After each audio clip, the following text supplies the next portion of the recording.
That's how she learns to behave." Those words made my blood run cold.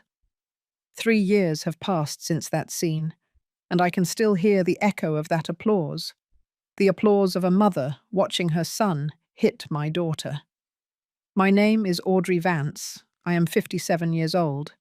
I am a family lawyer, specializing in domestic violence cases. I have spent 32 years defending women who couldn't defend themselves. I have faced corrupt judges, violent husbands, and entire families who protected the abuser. But nothing in my career prepared me to see my own daughter being struck right in front of me. This is the story I never thought I would have to tell. The story of how one Sunday dinner destroyed a family, and how 30 seconds of silence changed the destiny of 4 people forever. Because you see, they didn't know who they were messing with. Let me take you back to that night. It was Sunday, March the 20th. I remember the exact date, because it was my late husband, Robert's, birthday. He had died 2 years earlier of a massive heart attack, leaving me alone in that big house in Georgetown, Washington, D.C., which used to be filled with laughter.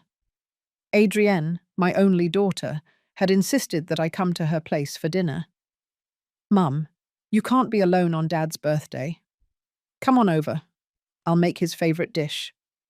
Turkey with mashed potatoes and gravy.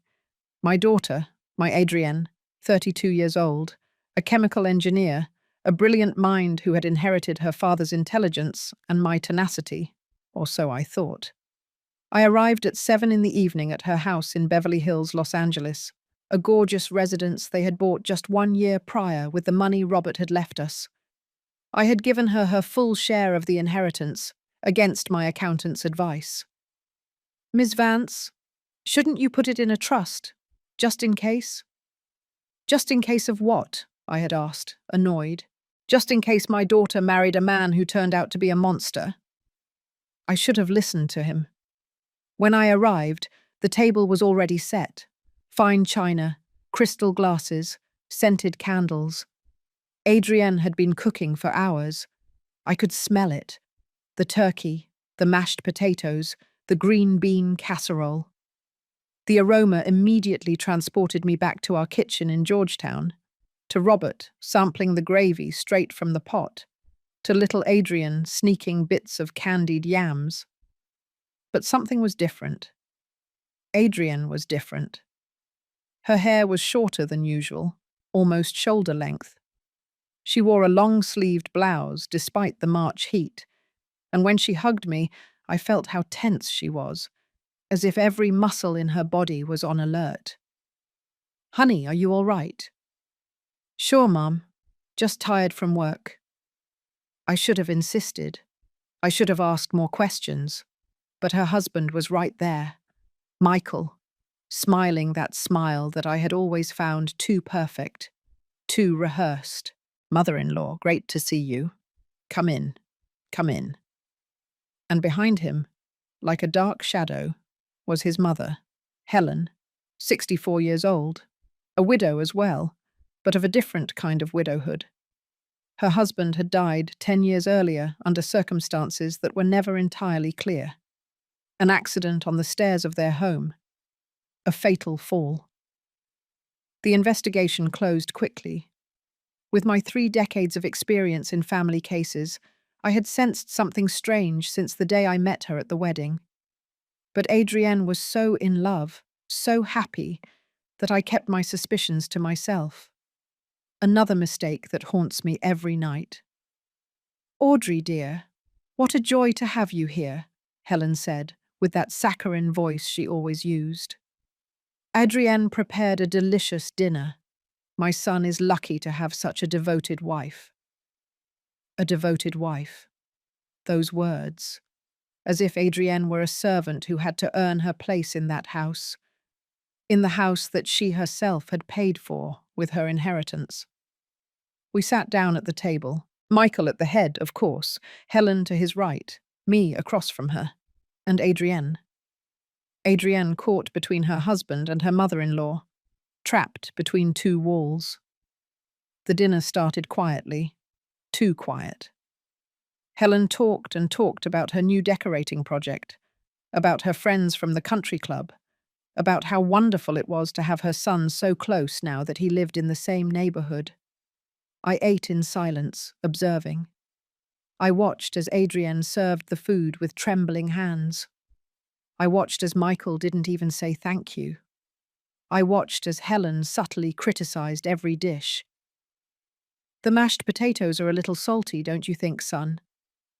The biscuits are kind of cold.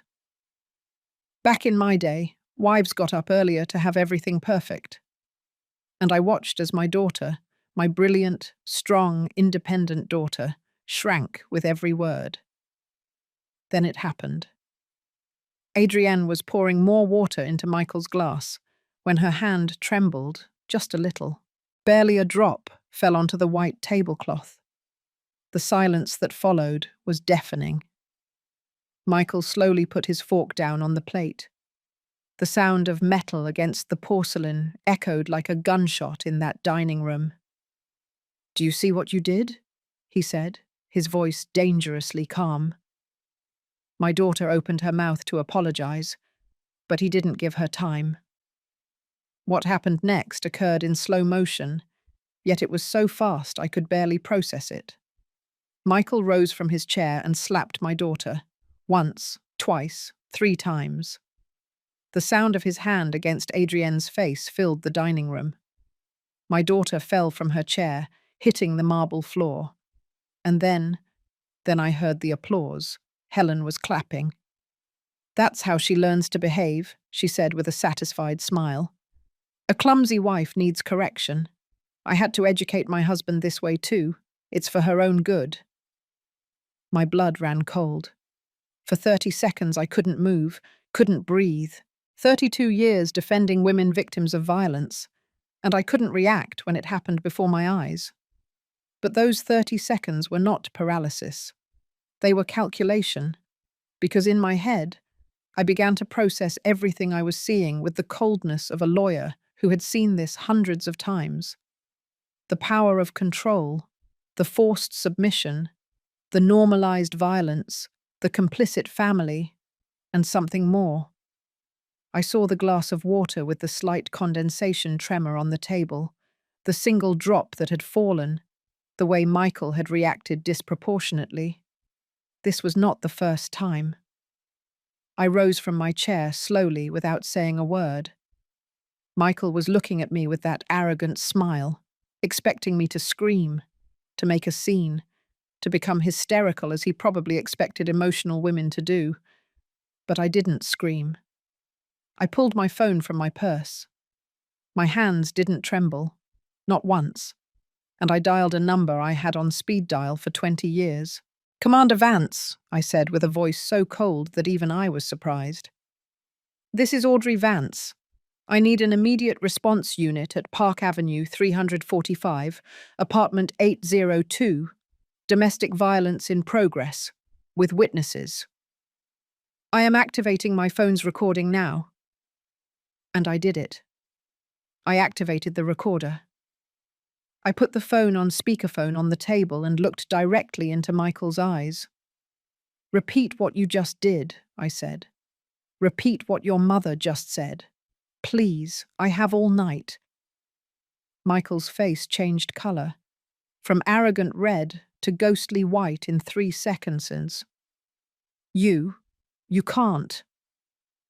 "I am a lawyer specializing in gender violence for 32 years, I said in the same cold voice. "I have prosecuted 218 men like you. I have direct contact with the specialized district attorney's office, and you just hit my daughter in front of me, in front of your mother, who applauded and justified your violence, making her a legal accomplice." I walked over to Adrienne, who was on the floor, her face reddened and silent tears running down her cheeks. I helped her up carefully, checking for any serious injury. "Mom," she whispered. "Silence, my love. I'm talking now." Michael took a step toward me, but I raised a hand. "If you touch me, that's 3 more felonies: threatening, attempted battery against a key witness, and obstruction of justice." Do you want to keep adding years? Helen, for the first time all night, had stopped smiling. This is a family matter, she said, her voice trembling. You have no right to. I have every right in the world. I am a direct witness to a crime punishable by 3 to 6 years in prison, according to Article 201 of the Penal Code. And you, ma'am, as an active accomplice who justified and celebrated the violence, could face up to 4 additional years. Just then, we heard the sirens. Half an hour. I had told them they had half an hour to get there, but I had known Commander Vance for 2 decades. He knew that when I called, it was serious. They had arrived in 17 minutes. 3 patrol cars parked in front of the building. 6 officers came up to the apartment. Commander Vance walked in first, with that imposing presence I had learned to respect over hundreds of cases. Attorney Vance, he greeted me formally. Then he saw Adrienne, her face marked, still trembling. His expression hardened. We have flagrant offence, I told him. 3 blows, direct witness, partial recording on my phone, and accomplice present. The commander nodded and looked at Michael. Sir, you have the right to remain silent. What followed was pure protocol. Michael was arrested. Helen, too, as an accomplice. They were both handcuffed and taken to the patrol car. Before leaving, Michael looked at me with a hatred I will never forget. This isn't over, he said. My family has connections. We're going to... Your connections are worth nothing when there's solid evidence and witnesses, I interrupted him. And if you try to intimidate me or approach my daughter, I will personally make sure you spend every day of your sentence in the farthest prison from New York City. They took him away. And for the first time all night, I hugged my daughter. She cried in my arms for what seemed like an eternity.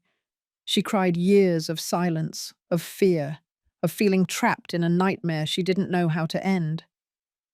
Why didn't you tell me? I asked her when she could finally speak. I was ashamed, Mum.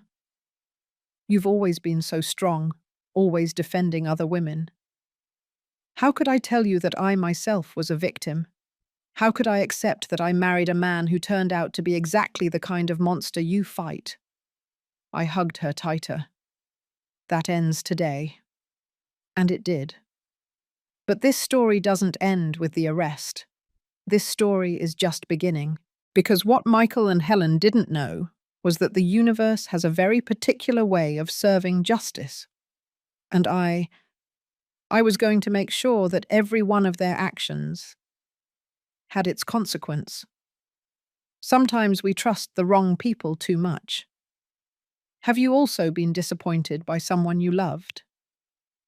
Tell me your story in the comments. I want to read them. Before I tell you what happened after that night, I need you to understand something important. I need you to know who Adrienne was before Michael. Because when you see a woman destroyed by violence, it is easy to forget that she was once a little girl who laughed without fear, that she was a teenager full of dreams, that she was a woman who walked through life with her head held high. Adrienne was born on July the 23rd, in the middle of summer. Robert and I had been married for just 2 years when she arrived, filling our Georgetown home with a cry that, at the time, seemed like the most beautiful sound in the world. My husband was an architect, a noble man, one of those who are rare these days. He never raised his voice, never raised his hand. When we had disagreements, we would sit in the living room with hot apple cider and talk until we found middle ground. That's how we grew up, and that's how Adrienne grew up. Our daughter was curious from an early age. I remember when she was just 4 years old, she took apart the house phone because she wanted to see how the voices spoke inside. Robert laughed for half an hour when he found the pieces scattered throughout the living room. This girl is going to be a scientist, he told me as we picked up screws from the floor. And he was right.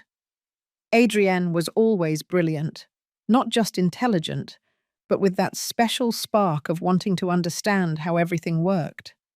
Plants, machines, chemical reactions, people. When she was 12 years old, she won her first science fair with a project on water purification. I remember her face when they gave her first place, a mixture of pride and that genuine humility she never lost. "Mummy, do you think Daddy is proud?"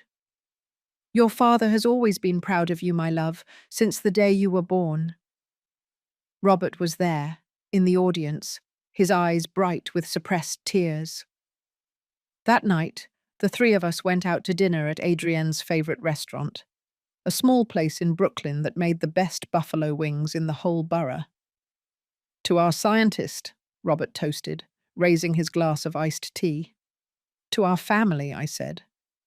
"To being together," Adrienne added with that smile that lit up any room. Together. That word was like an anchor for us. We didn't have much money in those years. Robert's career was just taking off, and I was still building my reputation as a lawyer. But we had something more valuable. We had each other. Sundays were sacred in our house. Robert cooked barbecue ribs. It was his specialty, a recipe he had inherited from his grandmother in Texas. He spent hours mixing spices, adjusting the sweetness of the molasses with the heat of the chipotle peppers. Adrienne and I were his official assistants. She measured the ingredients with scientific precision. I told the family stories that my husband loved to hear. "Did I tell you about Mrs. Smith's case?" I would ask while chopping onions. "Mom, you've told us that case like 20 times, Adrienne would laugh. "But this time I have new details." And that's how we spent our afternoons. Amidst laughter, simmering barbecue sauce, and the smell of the cornbread that Robert insisted on making from scratch because the box kind just wasn't the same. Those Sundays. How I miss those Sundays. Adrienne grew up fast. Too fast. As all children do when you're not paying attention. Suddenly she was 15 years old, then 18, then she was starting college. She studied chemical engineering at MIT. She was always at the top of her class. Not because she was an obsessive perfectionist, but because she genuinely loved what she did. She would come home excited, talking about exothermic reactions, mass balances, industrial processes that I could barely understand. "Mummy, did you know we can convert organic waste into clean energy? It's fascinating." Robert and I listened to her, captivated, proud to have a daughter so passionate about changing the world. When she graduated with honors at 24, Robert cried throughout the entire ceremony. He didn't bother to hide the tears. He was too happy, too proud. "That's my daughter," he would tell anyone sitting nearby. "That's my Adrienne." After the graduation, we took a picture, all three of us together. That photograph is now framed in my living room. Adrienne in the middle, holding her diploma, with Robert and me on either side, hugging her. We are all smiling. We didn't know that would be one of the last complete photos we would have as a family. Adrienne got a job immediately at a major pharmaceutical company. She was a researcher, developing new processes for more accessible generic medications. Her dream had always been to do science that helped people. "I don't want to work just for money, Mum. I want my job to mean something." And it did. In 2 years, she was a project leader. She published 3 articles in international scientific journals. She traveled to conferences in Europe and the United States. She was independent, successful, happy.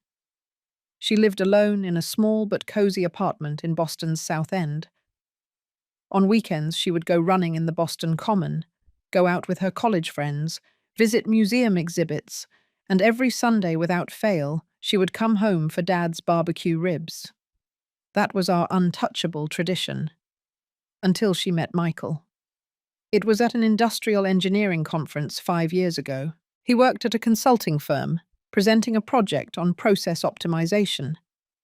Adrienne was there as a representative of her pharmaceutical company. "Mummy, I met someone," she told me that afternoon on the phone, with an excitement in her voice I hadn't heard before. My heart skipped a beat, not from joy, but from that premonition every mother has when her daughter is growing up, when she is about to share her life with someone else. "Tell me about him." "His name is Michael. He's an industrial engineer. He's smart, funny, and he has incredible eyes. We talked for 3 hours after the conference. 3 hours, Mum. I didn't even notice the time. I wanted to be happy. I wanted to feel that pure joy a mother should feel when her daughter falls in love for the first time. But something stirred inside me, a silent alarm that I didn't know how to interpret at that moment. "When do we get to meet him?" "Soon. Very soon. I want you and Dad to meet him." 3 weeks later, Michael came to dinner at our house. He arrived on time, with an expensive bottle of wine and flowers for me. Well-dressed, well-groomed, with that perfect smile I mentioned before. Too perfect.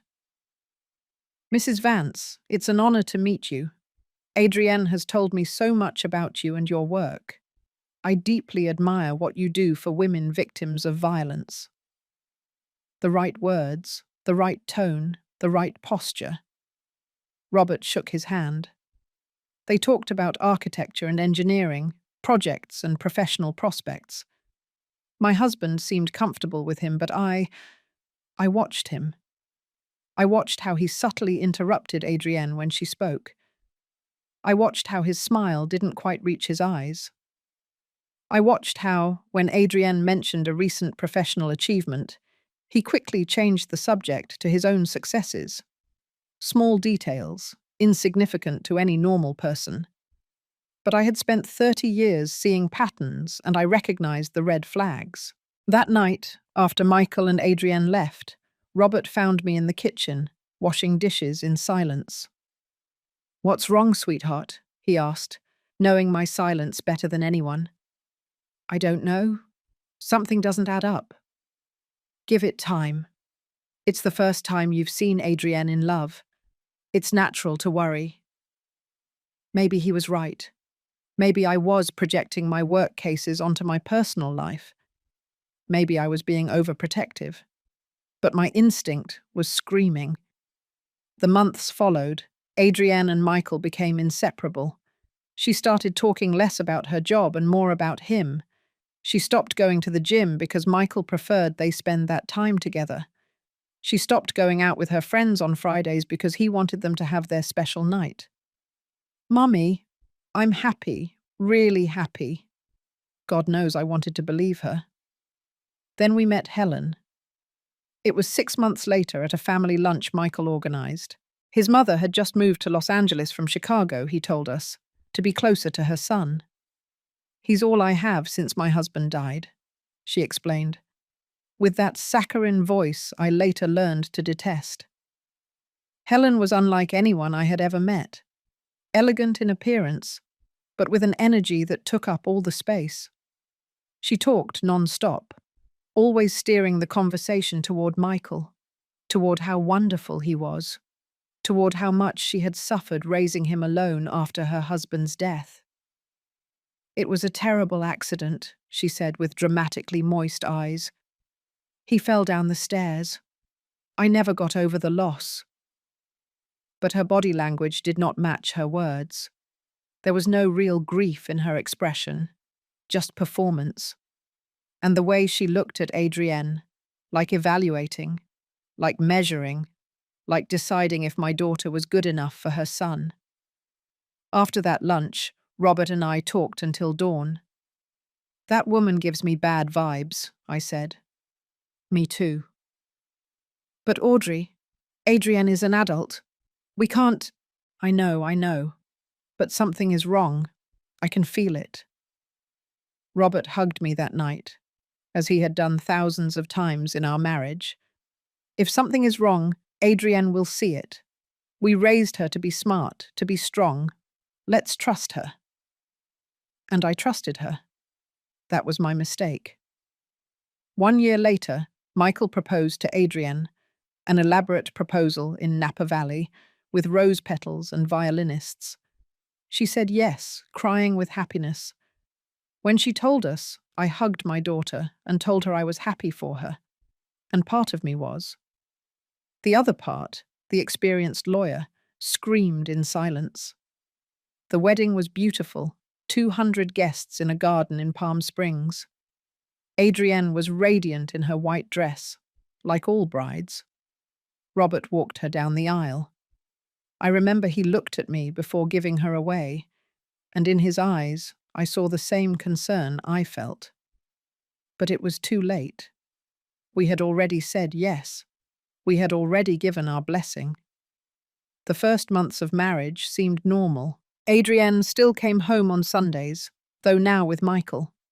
We still made barbecue ribs, though the conversations no longer flowed with the same naturalness. Michael always had an opinion about everything.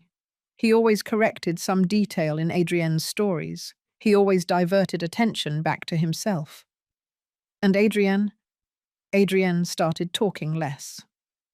Then, Robert died. It was sudden, a massive heart attack while he slept. He left peacefully, without pain. But he left too soon, 62 years old. We still had so many years ahead, so many more Sundays of barbecue ribs, so many stories to create, so many grandchildren to meet. But he was gone, and with him, the balance of our family was gone. The funeral was a whirlwind of grief. Adrienne cried in my arms like she hadn't since she was a child. Michael was there, correct and appropriate, but distant, as if fulfilling a social duty rather than comforting his wife. Helen, for her part, spent the entire funeral comparing Robert's death to the death of her own husband. I know exactly how you feel, Audrey. I lost the love of my life too, although I must say my loss was more traumatic because it was violent. Even in my pain, I recognized the manipulation, but I was too broken to confront her. The weeks after the funeral were the darkest of my life. The Georgetown house felt empty, filled with ghosts of a life that no longer existed. Robert's coffee mug still on the kitchen counter, his bathrobe hanging in the bathroom, his architecture books in the study. Adrienne came every day. She stayed with me. She prepared food that I couldn't eat. She forced me to shower, to get out of bed. "Mom, you have to keep going. Dad would want you to keep going." And she was right. But going on without Robert was like breathing without air. It was during those months that Michael began to change. Or maybe he didn't change, but rather showed who he had always been. He started suggesting that Adrienne shouldn't visit me so much.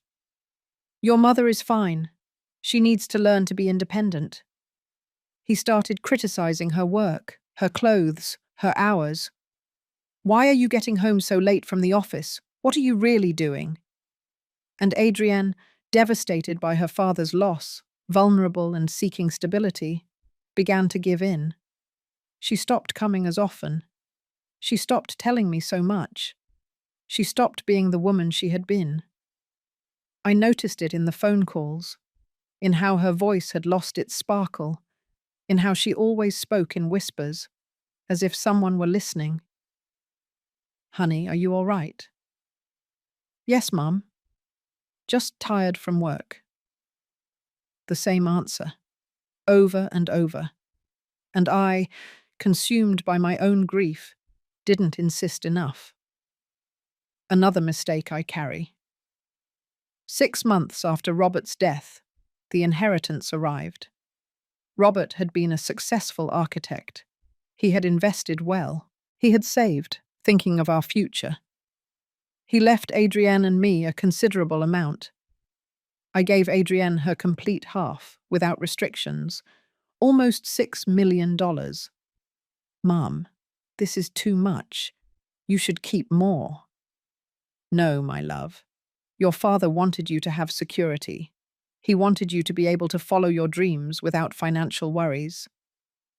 With that money, Adrienne and Michael bought the house in Beverly Hills, a beautiful residence that should have been a home filled with love, but it became a prison. Visits became more spaced out. Adrienne always had an excuse: work, remodeling, commitments with Michael's family. When I saw her, I noticed subtle changes: shorter hair, more conservative clothes, heavier makeup. "Mum, I like this new style." But in her eyes, there was something I had never seen before: fear. And I, blinded by my own pain, by my own grief, didn't recognize it until that night. That darn night of March the 20th, the night that changed everything. The night I finally opened my eyes and saw what had been happening right under my nose for 2 years. My daughter was not okay. My daughter hadn't been okay for a long time, and I had been too lost in my own sadness to realize it. But that night, when I saw those 3 blows, when I heard that applause, when I felt my blood run cold, that night I recovered my purpose. That night I remembered who I was. Audrey Vance, lawyer, fighter, mother, and no one, absolutely no one, was going to touch my daughter without consequences. As I tell all this, I think about where you might be listening. Write the name of your city in the comments. The first fracture was not a blow. It was something much more subtle, much more dangerous. It was a word. Let me explain. After that night of March the 20th, when Michael and Helen were arrested, Adrienne stayed with me at the Georgetown house. I didn't want her to return to that Beverly Hills residence. Not that night. I needed to have her close, to make sure she was safe. I took her to her old room, the one we had kept exactly as she had left it when she moved out. Her twin bed with the sky blue quilt she herself had chosen at 15. Her diplomas and awards still hanging on the wall. The photograph of her with Robert at her graduation on the desk. "Mum, it's been so long since I slept here," she said, in a voice so small it broke my heart. I helped her change. I gave her a clean pair of my pajamas. I made her chamomile tea with honey, just like I did when she was a little girl and couldn't sleep. We sat on her bed, just like so many nights of her childhood. "Tell me everything," I said softly. "From the beginning. I need to know when it started."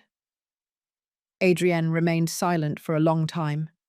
She stared at her teacup, watching the steam rise in delicate spirals. Finally, she spoke. "Remember our honeymoon in Greece?" Of course I remembered. It had been 3 years ago. Adrienne returned with hundreds of photographs. The impossibly blue sea of Santorini, the ruins of Athens, the sunsets in Mykonos. In all the photos, she was smiling. She looked radiant. She looked happy. "On the last night in Santorini," Adrienne continued, "we were having dinner at that restaurant overlooking the sea. Remember I sent you that picture?" I nodded. I remembered it perfectly. Adrienne in a white dress, the sun setting behind her, her wide, genuine smile. We had been drinking wine. We were celebrating. A waiter came up to our table. A young Greek guy, very kind. He asked me in English if everything was okay with the food. I told him yes, that everything was delicious. We talked for maybe 30 seconds. Adrienne took a sip of her tea. Her hands trembled slightly. When the waiter left, Michael went silent. I thought he was enjoying the view, the moment. But when I looked at him, he had that expression I later learned to fear. What expression? Cold, distant, as if I were suddenly a stranger. What happened? We finished dinner in silence. We returned to the hotel. I thought he would get over it, that maybe it was the wine or the travel exhaustion. But when we got to the room, he closed the door and looked me straight in the eyes. Adrienne paused. She took a deep breath. I continued waiting, giving her the space she needed. He called me a flirt. That single word. But the way Adrienne pronounced it, with that weight, with that contained pain, made me understand that it hadn't just been one word. It had been a sentence. I asked him what he meant. He said he had seen how I smiled at the waiter, how I unnecessarily prolonged the conversation, how I was clearly seeking his attention. Adrienne, I told him he was crazy, that I had just been polite. That's how I was with everyone. And then he laughed. He laughed, Mum, but it wasn't a normal laugh. It was a condescending laugh, as if I were a silly girl who didn't understand the world. What did he say to you? He said, maybe I didn't realize what I was doing, that maybe I was so naturally flirtatious that I didn't even notice it, that his mother had warned him that overly independent women like me sometimes didn't know how to behave appropriately in a marriage. I felt the rage rising in my throat, but I contained it. I needed to hear everything. I spent the rest of the night apologizing, Mum, apologizing for something I hadn't done, because he made me feel that maybe I had done something wrong without realizing it, that maybe I had been inappropriate, that maybe I needed to be more conscious of how my actions could be misinterpreted. That was the first fracture. I didn't realize it at the time. I thought it was a misunderstanding. I thought he was being sensitive because it was our honeymoon and he wanted everything to be perfect. Adrienne wiped away a tear that had begun to fall. But the next day, at the airport on the way back, he bought me flowers, red roses. He hugged me and told me he was sorry, that he had overreacted, that it was because he loved me so much that the idea of losing me made him irrational. The classic cycle. Explosion, honeymoon phase, tense calm, explosion. I had seen it hundreds of times in my cases, and now I was seeing it in my own daughter. When was the next time? 2 months later. We went to a work event for my company. It was a celebration. We had closed a major contract. My boss, Dr. Peterson, congratulated me publicly. He hugged me. A professional, appropriate hug. One of those you give in work contexts. Michael yelled at you. That night he yelled at me for the first time. He said I had humiliated him, that everyone at that party had seen how I allowed my boss to touch me, that I clearly had no respect for our marriage. I explained that he was my boss, that it had been a professional hug, that there were 50 other people there. But he wouldn't listen. He kept screaming. He called me naive. He called me stupid. He said my boss obviously wanted something more, and that I was too dumb to realize it. Adrienne leaned back against the headboard of her bed, exhausted from recounting memories she had clearly been bottling up for a long time. I started to be afraid to go out, afraid to talk to co-workers, afraid to smile too much, afraid to wear clothes that he considered provocative. I started constantly measuring myself. Is this blouse appropriate? Is this conversation innocent? Could this smile be misinterpreted? Honey, that is psychological violence. It's control. I know, Mum. I know it now. But at the time, I just wanted things to go back to the beginning, when he was charming, when he made me feel special. I kept thinking that if I behaved correctly, if I was the perfect wife, he would go back to being the man I fell in love with. I recognized my own failure at that moment. All the times Adrienne had cancelled plans with me. All the times she had stopped coming on Sundays. All the times her voice sounded muted on the phone. I had thought it was grief over Robert, that it was the natural adjustment of marriage, that it was busy adult life. But it had been this: systematic isolation, gradual control, invisible violence. When did the hitting start? I asked, although part of me didn't want to know the answer. Adrienne closed her eyes. 8 months ago, a few days after we bought the house. The house she had bought with her father's money, the money Robert had left so she would have security, freedom, options. The irony was cruel. I was excited about the house. I wanted to decorate it, make it ours. I hired an interior designer, a very talented young man recommended by a friend. His name was Sean. I already knew where the story was going. Sean came often, taking measurements, showing me options for colours, for furniture. He was professional, always, but Michael didn't like it. He said he spent too much time at our house, that he clearly had intentions. I told him he was gay, Mum. Sean was openly gay. He was engaged to his partner. I showed him his Instagram profile, where he was clearly seen with his fiancée. But Michael didn't care.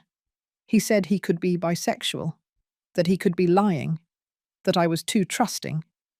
He forbade me from continuing to work with Sean. I had to fire him, invent an excuse. Sean felt awful. He thought he had done something inappropriate. I had to lie to him.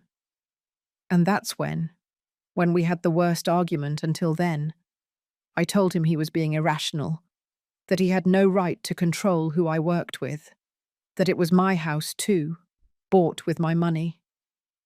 Adrienne opened her eyes. They were red, swollen.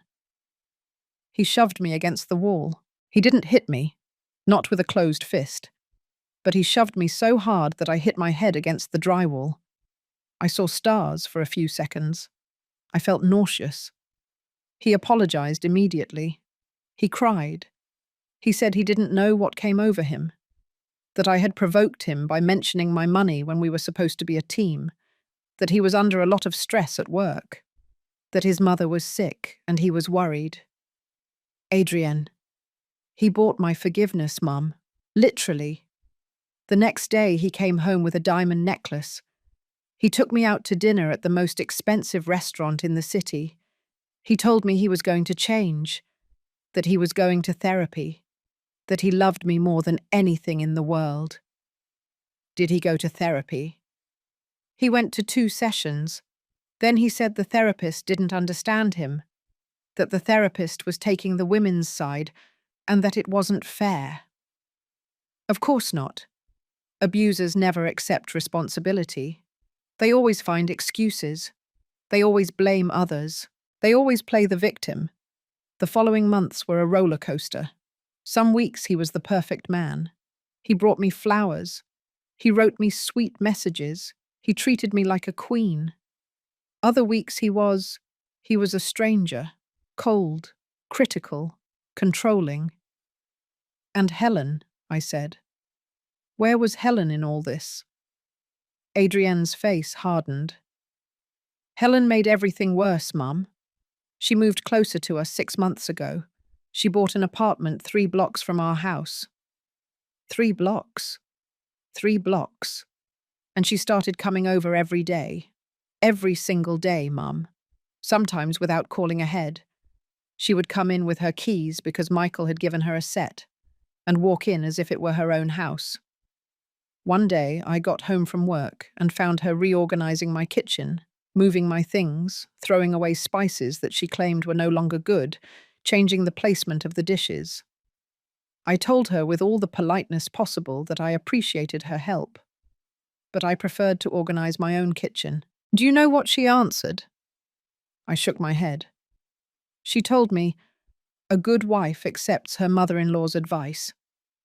I raised Michael alone, working double shifts, sacrificing everything for him. The least you can do is let me help you be the wife he deserves. The wife he deserves, I repeated bitterly. Helen had an opinion about everything, about my clothes. That skirt is too short. What will people think? About my job. You should consider cutting back on hours. Men need their wives to be available. About my cooking. My son's barbecue ribs are too salty. Clearly you don't know the correct recipe. And Michael? Michael always defended her. Always. No matter how unreasonable she was, he took her side. He told me his mother had suffered a lot. that she had raised a son alone, that I needed to be more understanding. I started to feel like a stranger in my own house, as if I were living in their house, not mine, as if I were a guest who had to earn the right to be there. Adrienne got up from the bed. She walked toward the window of her old room. She looked outside, toward the garden where Robert used to grow herbs for cooking. "Do you know what the worst part is, Mum?" "What?" "That Helen talked about her marriage as if it were a role model. She told me how she educated her husband, how she put him in his place when he behaved badly, how she taught him that she was the one who ruled the house. I always thought those stories were strange.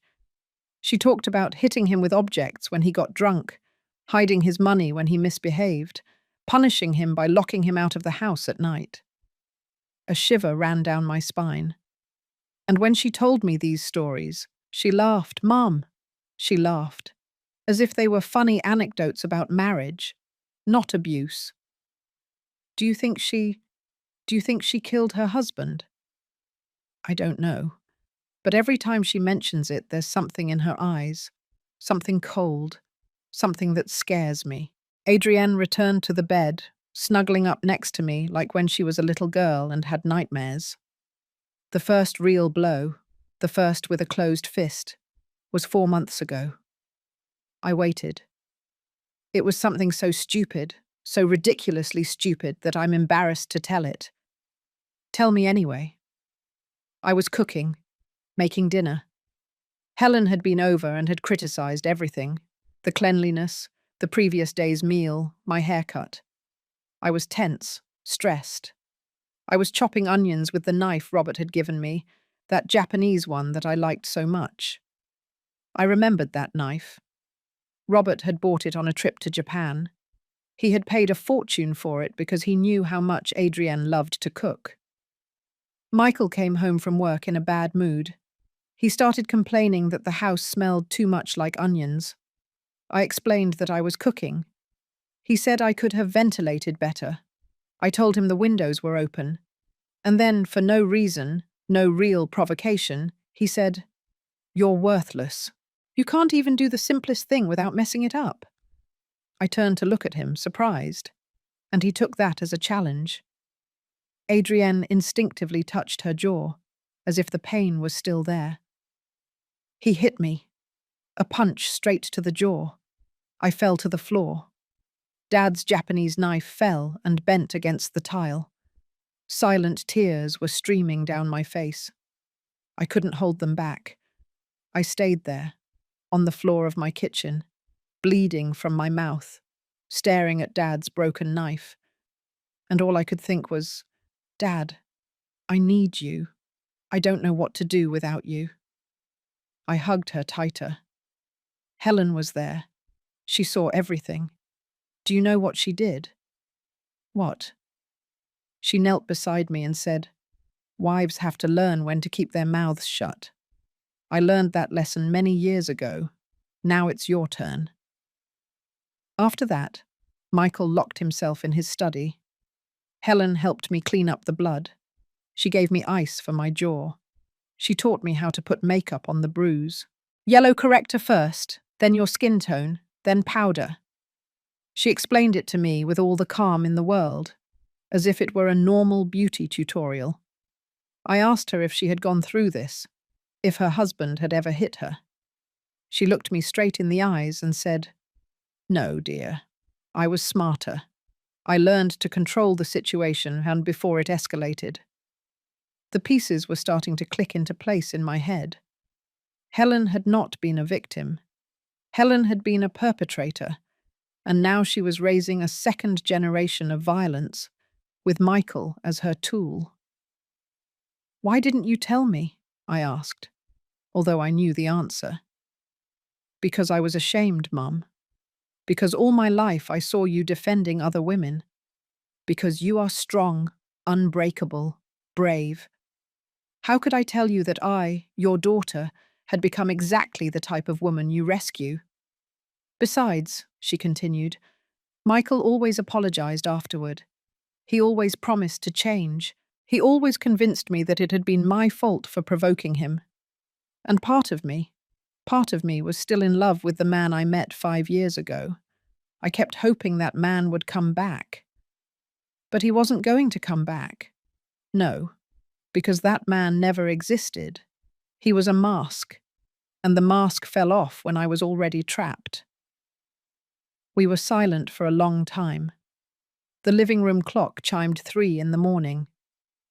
"What's going to happen now?" Adrienne finally asked. "Now," I said with a determination I hadn't felt in years. "Now we are going to make sure Michael and Helen face the consequences of every one of their actions. We are going to use every legal tool we have, and we are going to get your life back." "What if he gets out? What if he comes looking for me?" "He's not going to get out. Not if I can help it. And if he does, he's going to have a restraining order so solid that he won't even be able to think about you without violating the law." Adrienne finally smiled, a small, weak, but genuine smile. "I missed you, Mum. I missed this version of you, the warrior. I never left, honey. I was just asleep for a while, but I woke up." That night, we both fell asleep in her bed, hugging like when she was 5 years old, and storms scared her. But this time, the storm had already passed. Or so we thought, because what we didn't know was that Michael and Helen were not going to give up so easily, and that the real battle was just beginning. I still wonder if I did the right thing by calling the police that night, or if I should have planned more carefully. What about you? What would you have done in my place? The days after the arrest were strange, strangely quiet, strangely peaceful, as if the world had pressed pause. Adrienne stayed with me in Georgetown. We didn't talk much about going back to the Beverly Hills house. Neither of us wanted to face that conversation yet. In the mornings, I made hot apple cider, just like Robert did. Adrienne would sit at the kitchen counter, wrapped in one of my robes, looking out the window at the garden. Sometimes we talked. More often, we stayed in a comfortable silence, the kind of silence that only exists between people who know each other deeply. It was the 4th day after the arrest when the first call came. I was in my study, reviewing documents to prepare the formal case against Michael and Helen, when my phone rang. Unknown number. I usually don't answer unknown numbers, but something made me press the green button. "Attorney Vance?" It was a woman's voice, older, refined, with that tone of authority that comes from years of privilege. "Yes, who is speaking?" "My name is Christine Douglas, of the Rivers family. I'm a close friend of Helen Matthews." Of course she was. "How can I help you?" "Rather, I can help you, attorney. I understand there was a misunderstanding between your daughter and my dear friend Michael." A misunderstanding. She called 3 slaps to the face a misunderstanding. "Ms. Douglas, with all due respect, there was no misunderstanding. There was an act of domestic violence that I witnessed directly, and that is documented by the authorities." "Oh, attorney, please. You are a woman of the world. You know what young marriages are like. There are fights, there are tensions. That doesn't mean you have to destroy the life of a successful man over a moment of..." "A moment of what? Exactly?" I interrupted her. My voice sounded colder than I intended. Silence on the other end. "What I'm trying to say," she continued with a more cautious tone, "is that Helen has told me a lot about her son. He is a good man, hard-working, devoted. And your daughter? Well, Helen mentions that Adrienne can be somewhat challenging." There it was. The narrative I knew was coming. The victim provoked the abuser. The victim deserved it. The victim is the real problem. "Ms. Douglas, I'm going to be very clear. I have no interest in discussing my daughter's character with you or anyone else. My daughter was a victim of violence. Period. and both Michael and Helen are going to face the full legal consequences of their actions. That would be very unfortunate, she said, and now her voice had a threatening undertone. Michael comes from a very well-connected family. His uncle is a magistrate on the Superior Court. His cousin works at the district attorney's office. It would be a shame if this matter became complicated for you and your legal practice. A veiled threat. How predictable. Ms. Douglas, I have been in this profession for 32 years. I have faced threats from drug cartels, corrupt politicians, powerful businessmen. If you think I'm going to back down because Michael's uncle is a magistrate, you clearly don't know who you're talking to. Furthermore, I continued, every word of this conversation is being recorded, as is my legal right, and any attempt at intimidation or interference with an active case constitutes obstruction of justice. Do you wish to continue? She hung up immediately. I sighed and saved the recording in 3 different locations: my phone, my computer, and the cloud. 32 years had taught me to document absolutely everything. Adrienne appeared in the doorway of the study. Who was that? I told her about the call. I watched her face pale. Mum, Christine Douglas is one of the most influential women in the neighborhood. If she's taking Helen's side, it doesn't matter whose side she's on. Justice doesn't work by social connections. But even as I said those words, I knew they weren't entirely true. Justice should work that way. But in reality, connections mattered. Power mattered. Money mattered. And Michael, it seemed, had more connections than I had anticipated. The second call came that same afternoon. This time it was my assistant at the firm, Lucy. She sounded nervous. Attorney, I need to tell you something. A man arrived an hour ago. He said he was Michael Matthews' lawyer. He left this. She sent me a picture via text. It was a lawsuit for defamation, false accusation, and emotional distress. Against me. Against Adrienne. They were asking for $5 million in compensation. He also left something else, Lucy continued. A temporary court order suspending the restraining order against Mr. Matthews, signed by Magistrate Eric Matthews. His uncle, of course.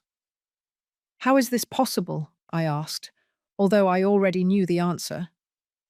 Favors, calls between friends, the system working for those with the right connections. It's not legal, I said. I'm appealing immediately. Lucy? Yes. Contact Magistrate Jenkins. She owes me a favor. I need her to review this case personally. I'll do it.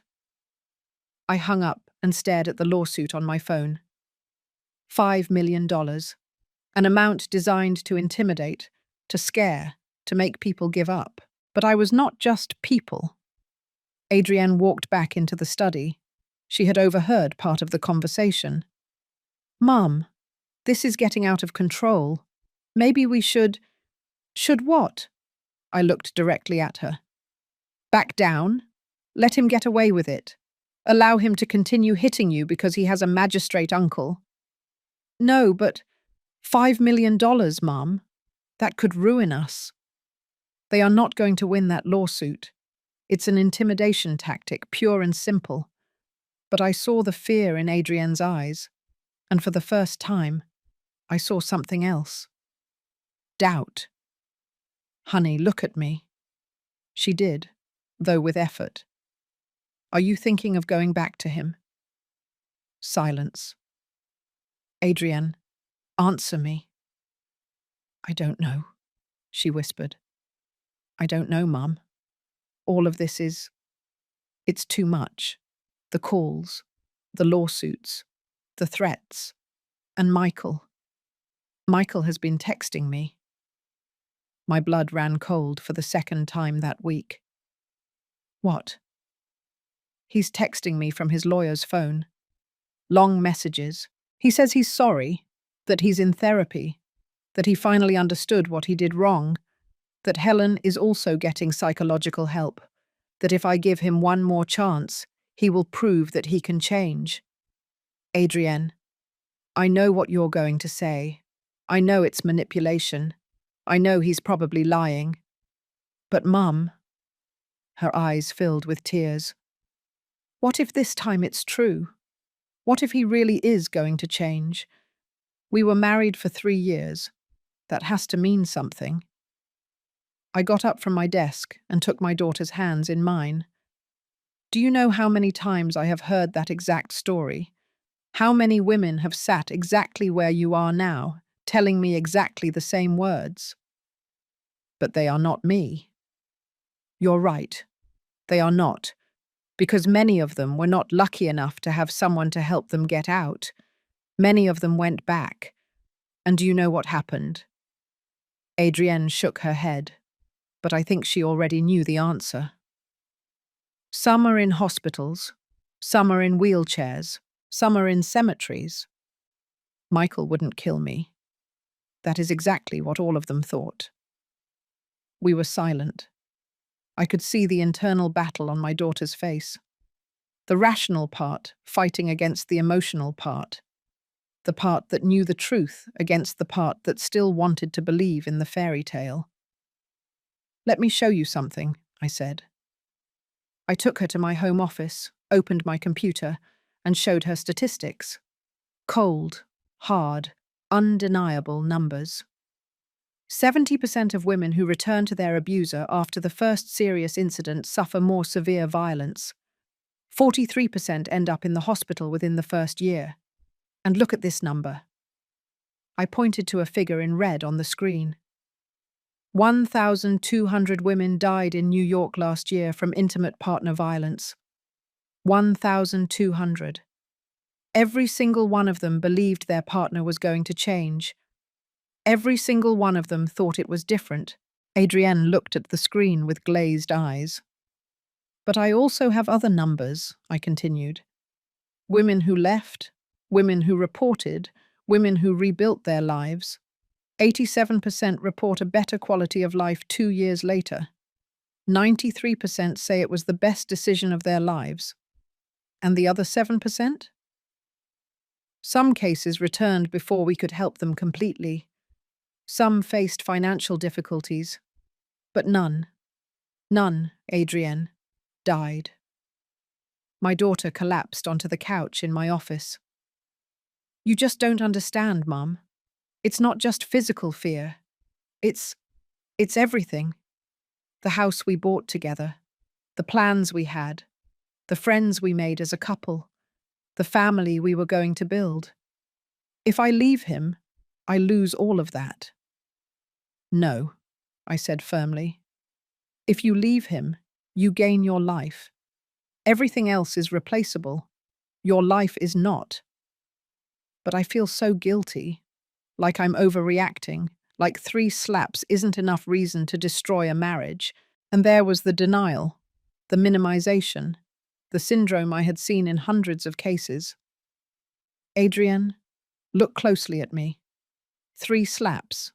That's 3 slaps too many. There is no acceptable number of times someone can hit you. 0 is the correct number. 0.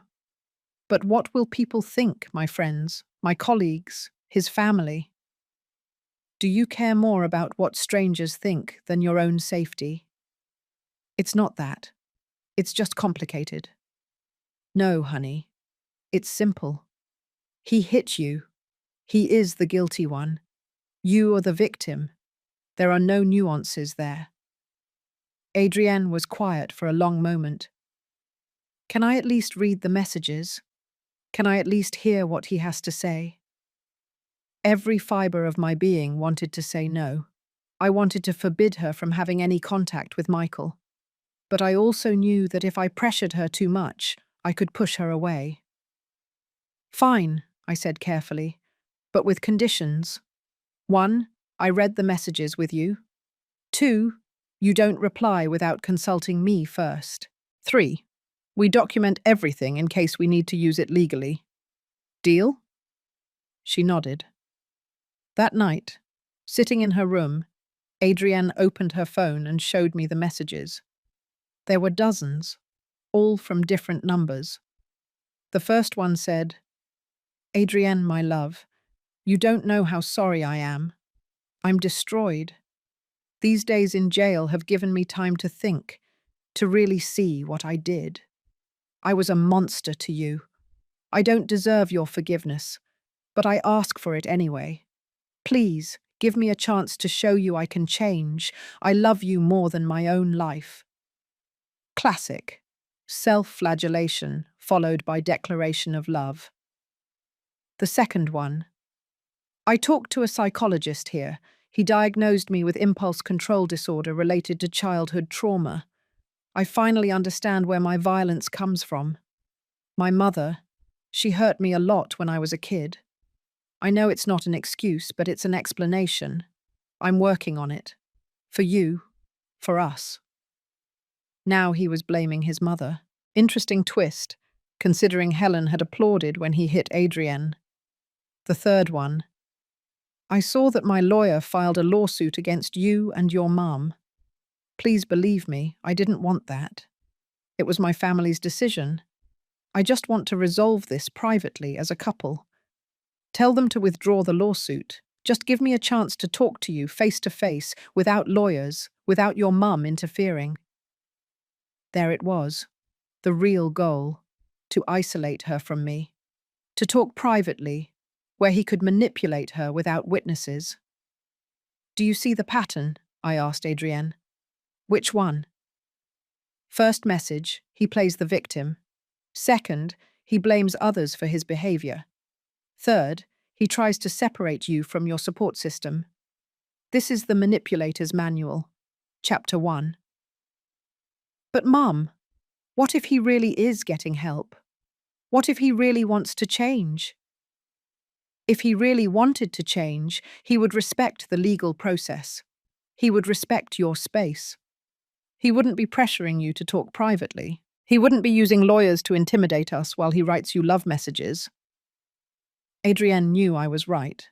I could see it on her face, but I could also see that part of her still wanted to believe the fantasy. The next few days were difficult. Adrienne oscillated between moments of clarity and moments of doubt. Some days she was furious with Michael, determined to move forward. Other days she would stare at her phone for hours, rereading messages, questioning every decision.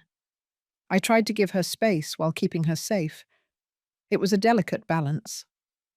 One afternoon I found her in the garden, standing in front of the small herb patch Robert had cultivated. The rosemary had grown wild. The thyme had spread throughout the planter. The mint threatened to invade everything. "Dad hated seeing the plants neglected," she said, without turning around. I stood beside her. "Your father would want you alive and safe. That's all he would care about." Sometimes I wish he were still here. He always knew what to say. He always knew how to make everything seem simple. Your father was wise, but even he would struggle with this. Not because he wouldn't know the right answer, but because you were his daughter. And when you love someone, you want them to make their own decisions, even when you know they might be the wrong ones. Adrienne turned to look at me. "Do you think I'm making the wrong decision by doubting it?"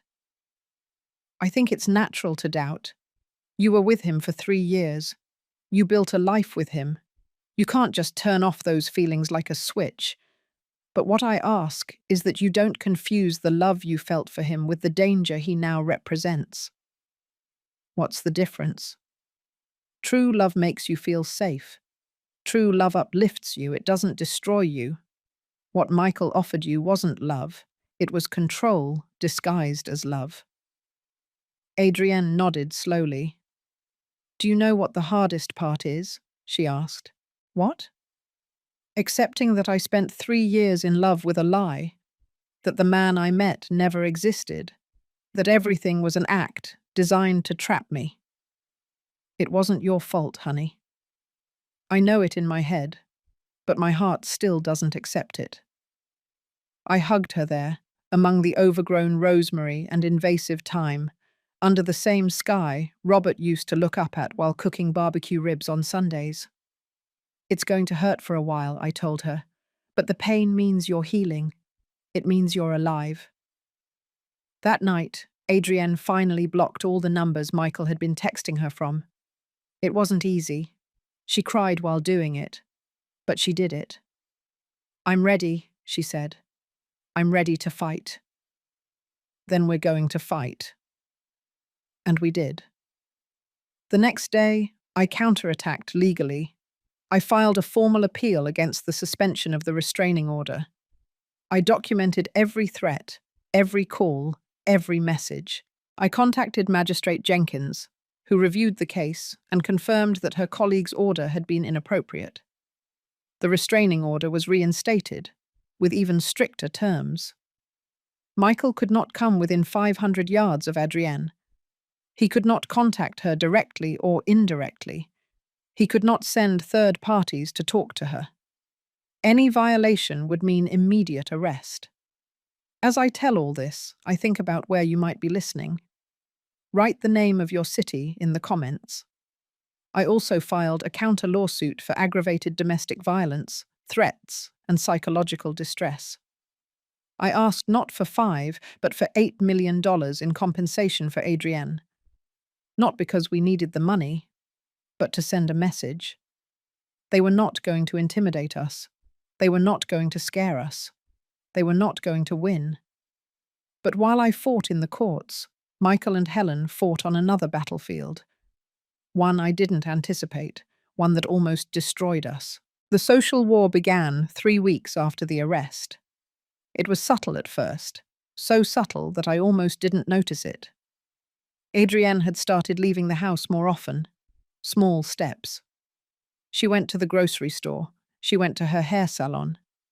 She was trying to regain some normalcy while we waited for the court hearings. She came back from the salon one afternoon with a pale face. "What happened?" I asked immediately. "Olga," she said. Olga had been her stylist for 5 years, a cheerful woman who always had stories to tell. Olga acted strange, cold, distant. She barely spoke to me throughout the haircut. Maybe she was having a bad day. "No, Mum.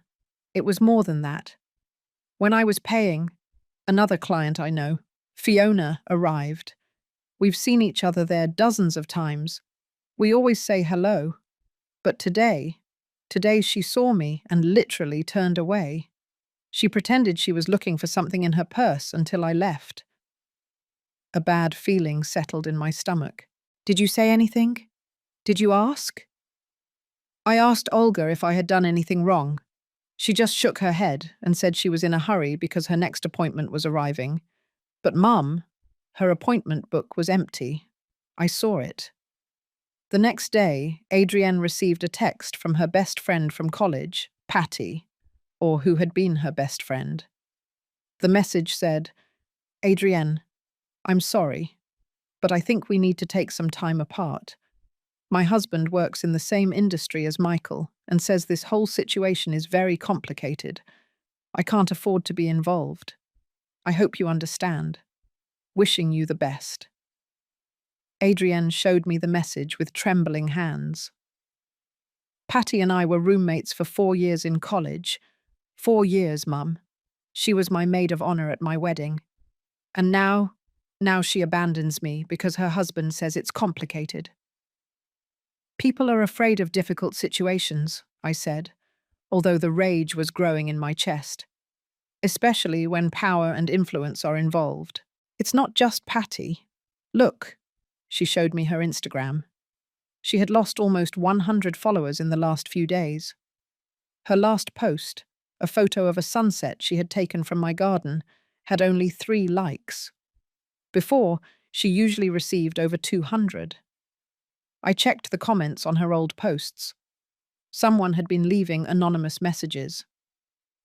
"Aren't you ashamed to destroy a good man's life? We all know you provoked the situation and now you're playing the victim. Your mother-in-law told me the truth. You're a manipulator."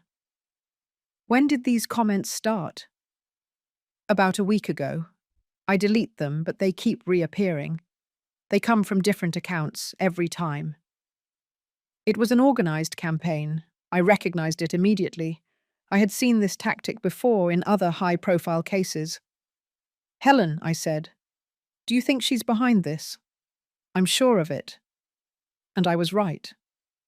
2 days later, my assistant Lucy called me urgently. Attorney, you need to see this. She sent me a link to a blog. It was called The Truth Behind the False Accusations. It was anonymous, but professionally designed.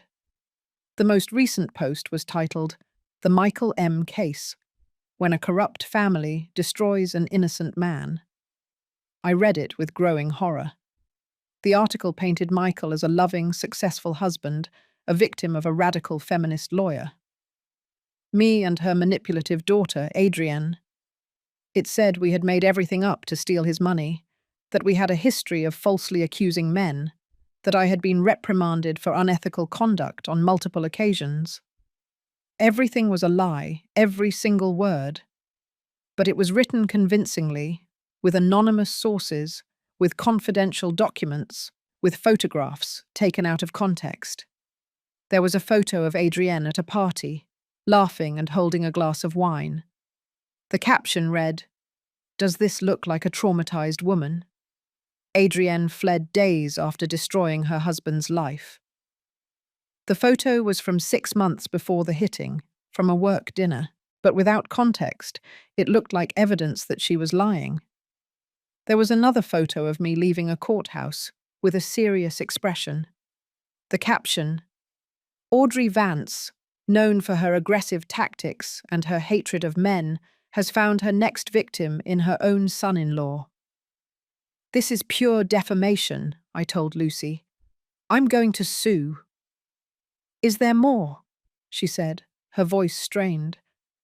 "The blog has been shared almost 3,000 times in the last 24 hours.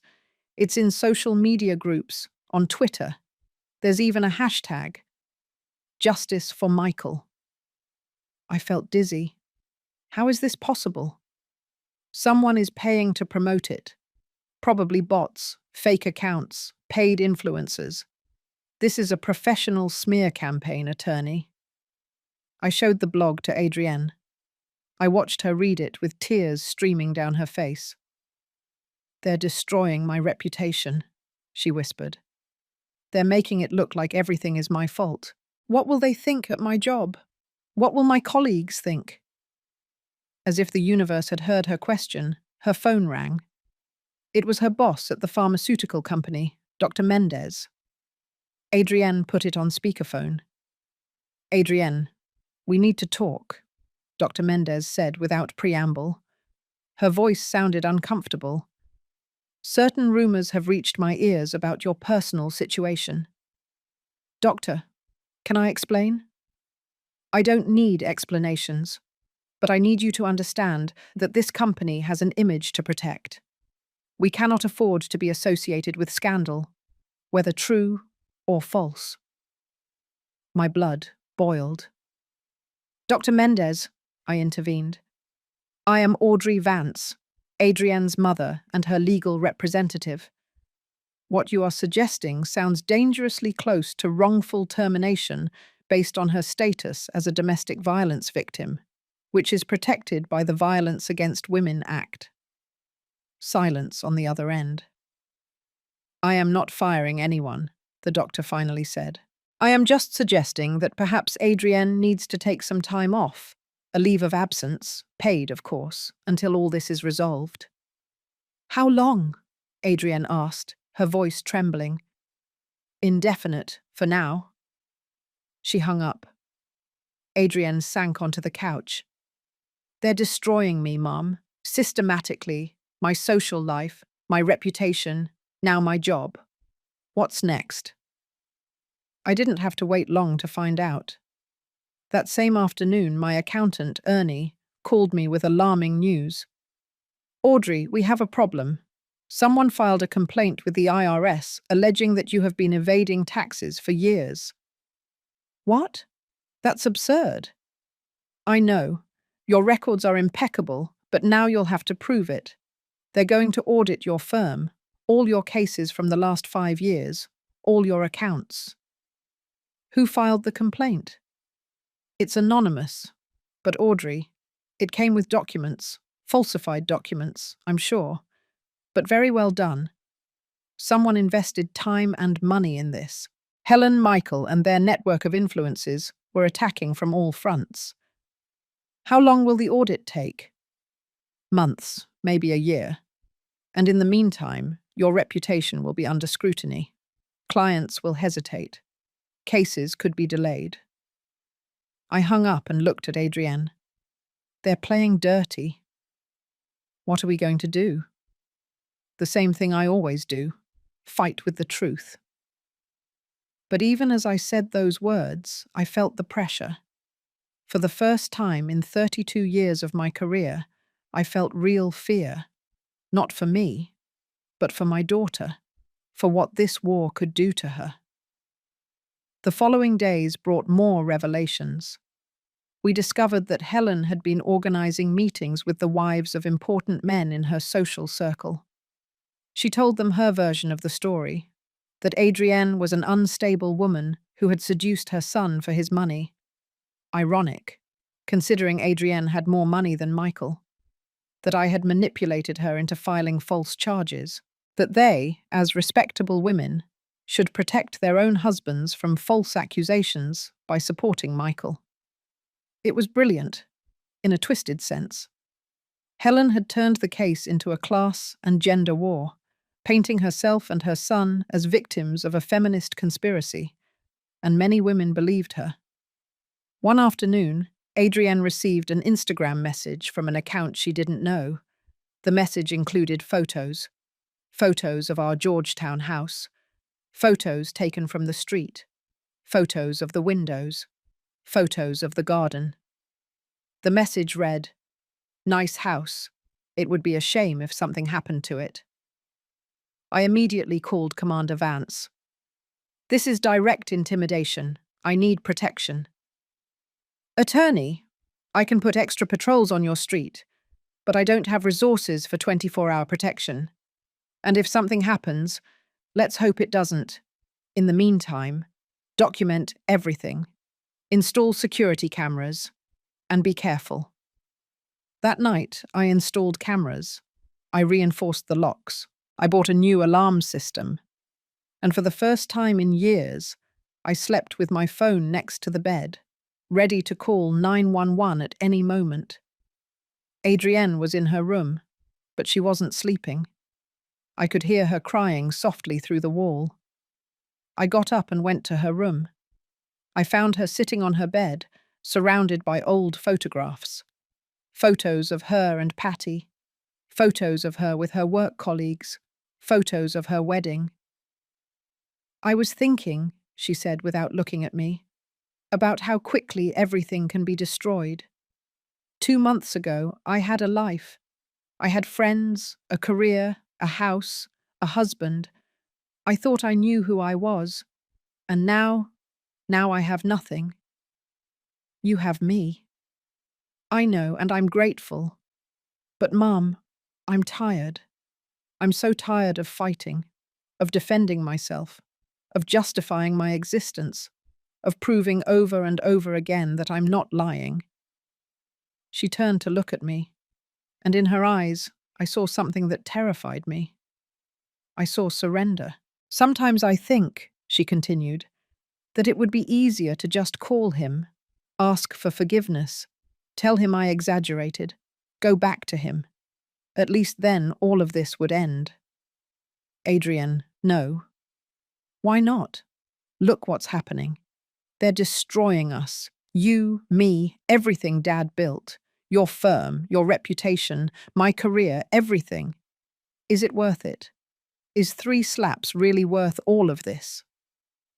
I sat beside her and took her face in my hands, forcing her to look at me. "Listen to me closely. This is exactly what they want. They want you to surrender. They want you to believe that you are the problem. They want you to think that the abuse is preferable to the battle." "But I'm so tired." "I know, my love, I know. But you have to understand something. This darkness you feel now, this exhaustion, this fear, is temporary. But if you go back to him, if you surrender, that will be permanent, or until he kills you. He wouldn't kill me. You don't know that, and you can't risk your life betting that his violence has limits, because I guarantee you, honey, it does not. Adrienne rested her head on my shoulder, as she did when she was little, and the world seemed too big. How did you do it, Mum? How did you fight for so many women for so many years without getting tired? I got tired. I got tired all the time. But your father reminded me why I was doing it. He used to tell me, Audrey, every woman you save is someone's daughter. She's the daughter we would want someone to save if Adrienne ever needed it. I paused, feeling the weight of the irony. I never thought it would be our own daughter who needed saving. But here we are. And I swear on your father's memory that I am not going to let Michael win.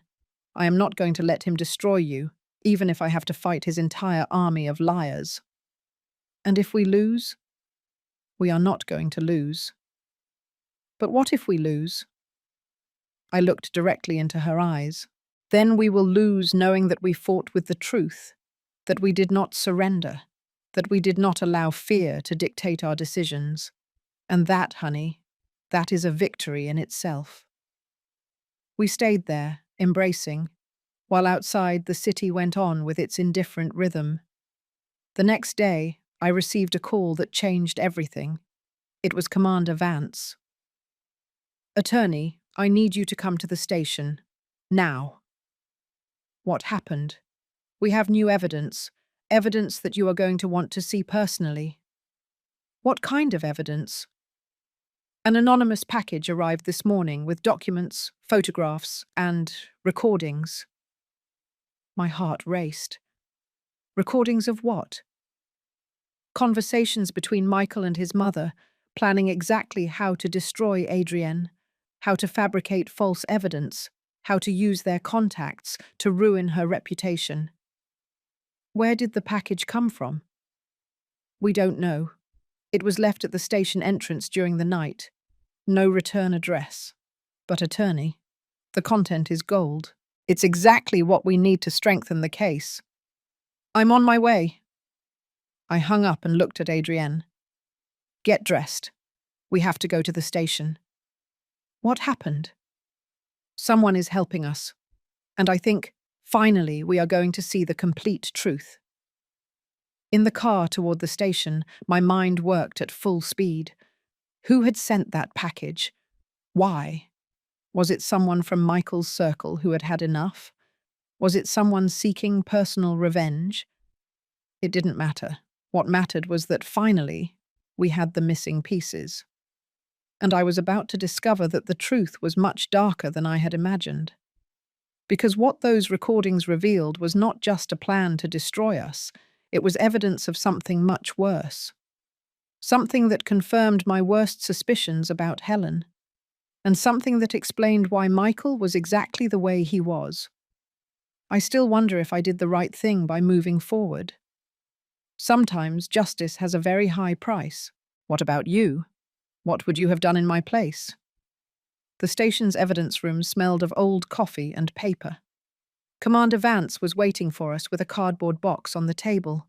A simple box, unmarked, sealed with ordinary adhesive tape. Nothing special in appearance, but I knew that what it contained could change everything. It arrived at 4 a.m, the commander explained while putting on latex gloves.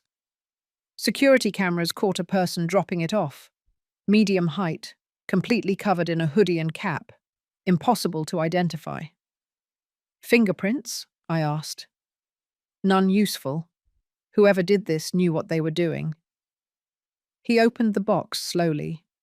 Inside were manila folders, several USB drives, and a large manila envelope.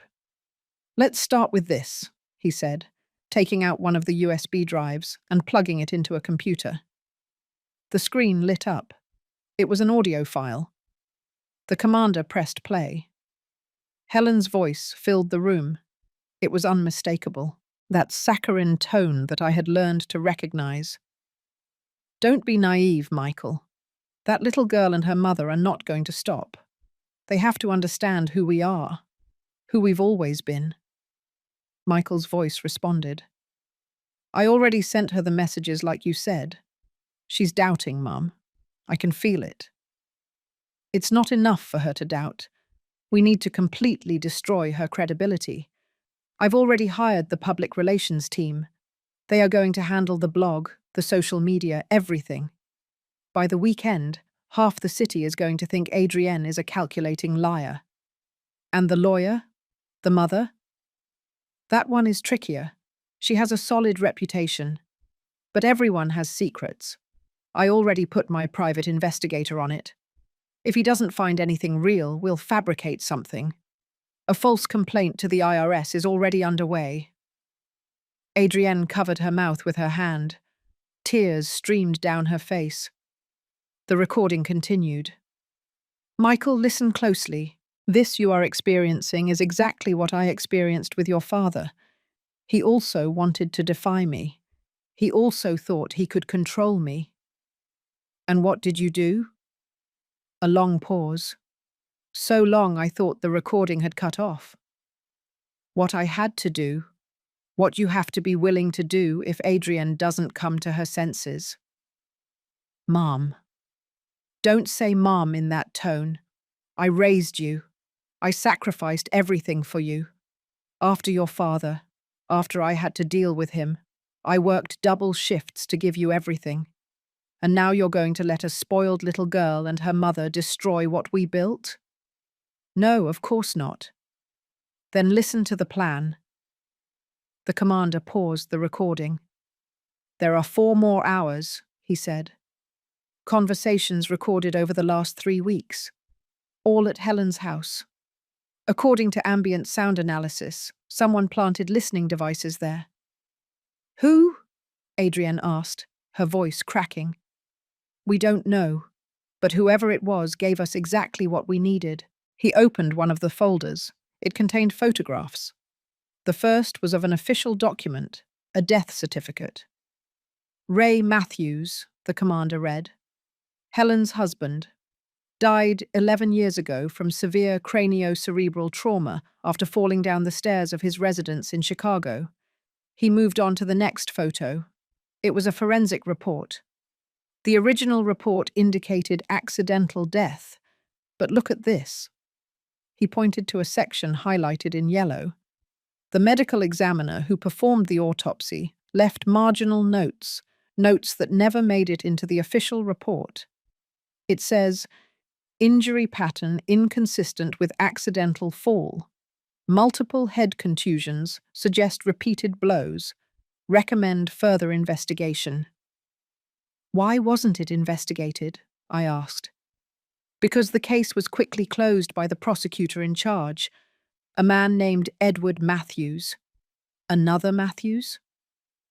Ray's brother, Michael's uncle, the same one who is now a magistrate, and who tried to suspend the restraining order.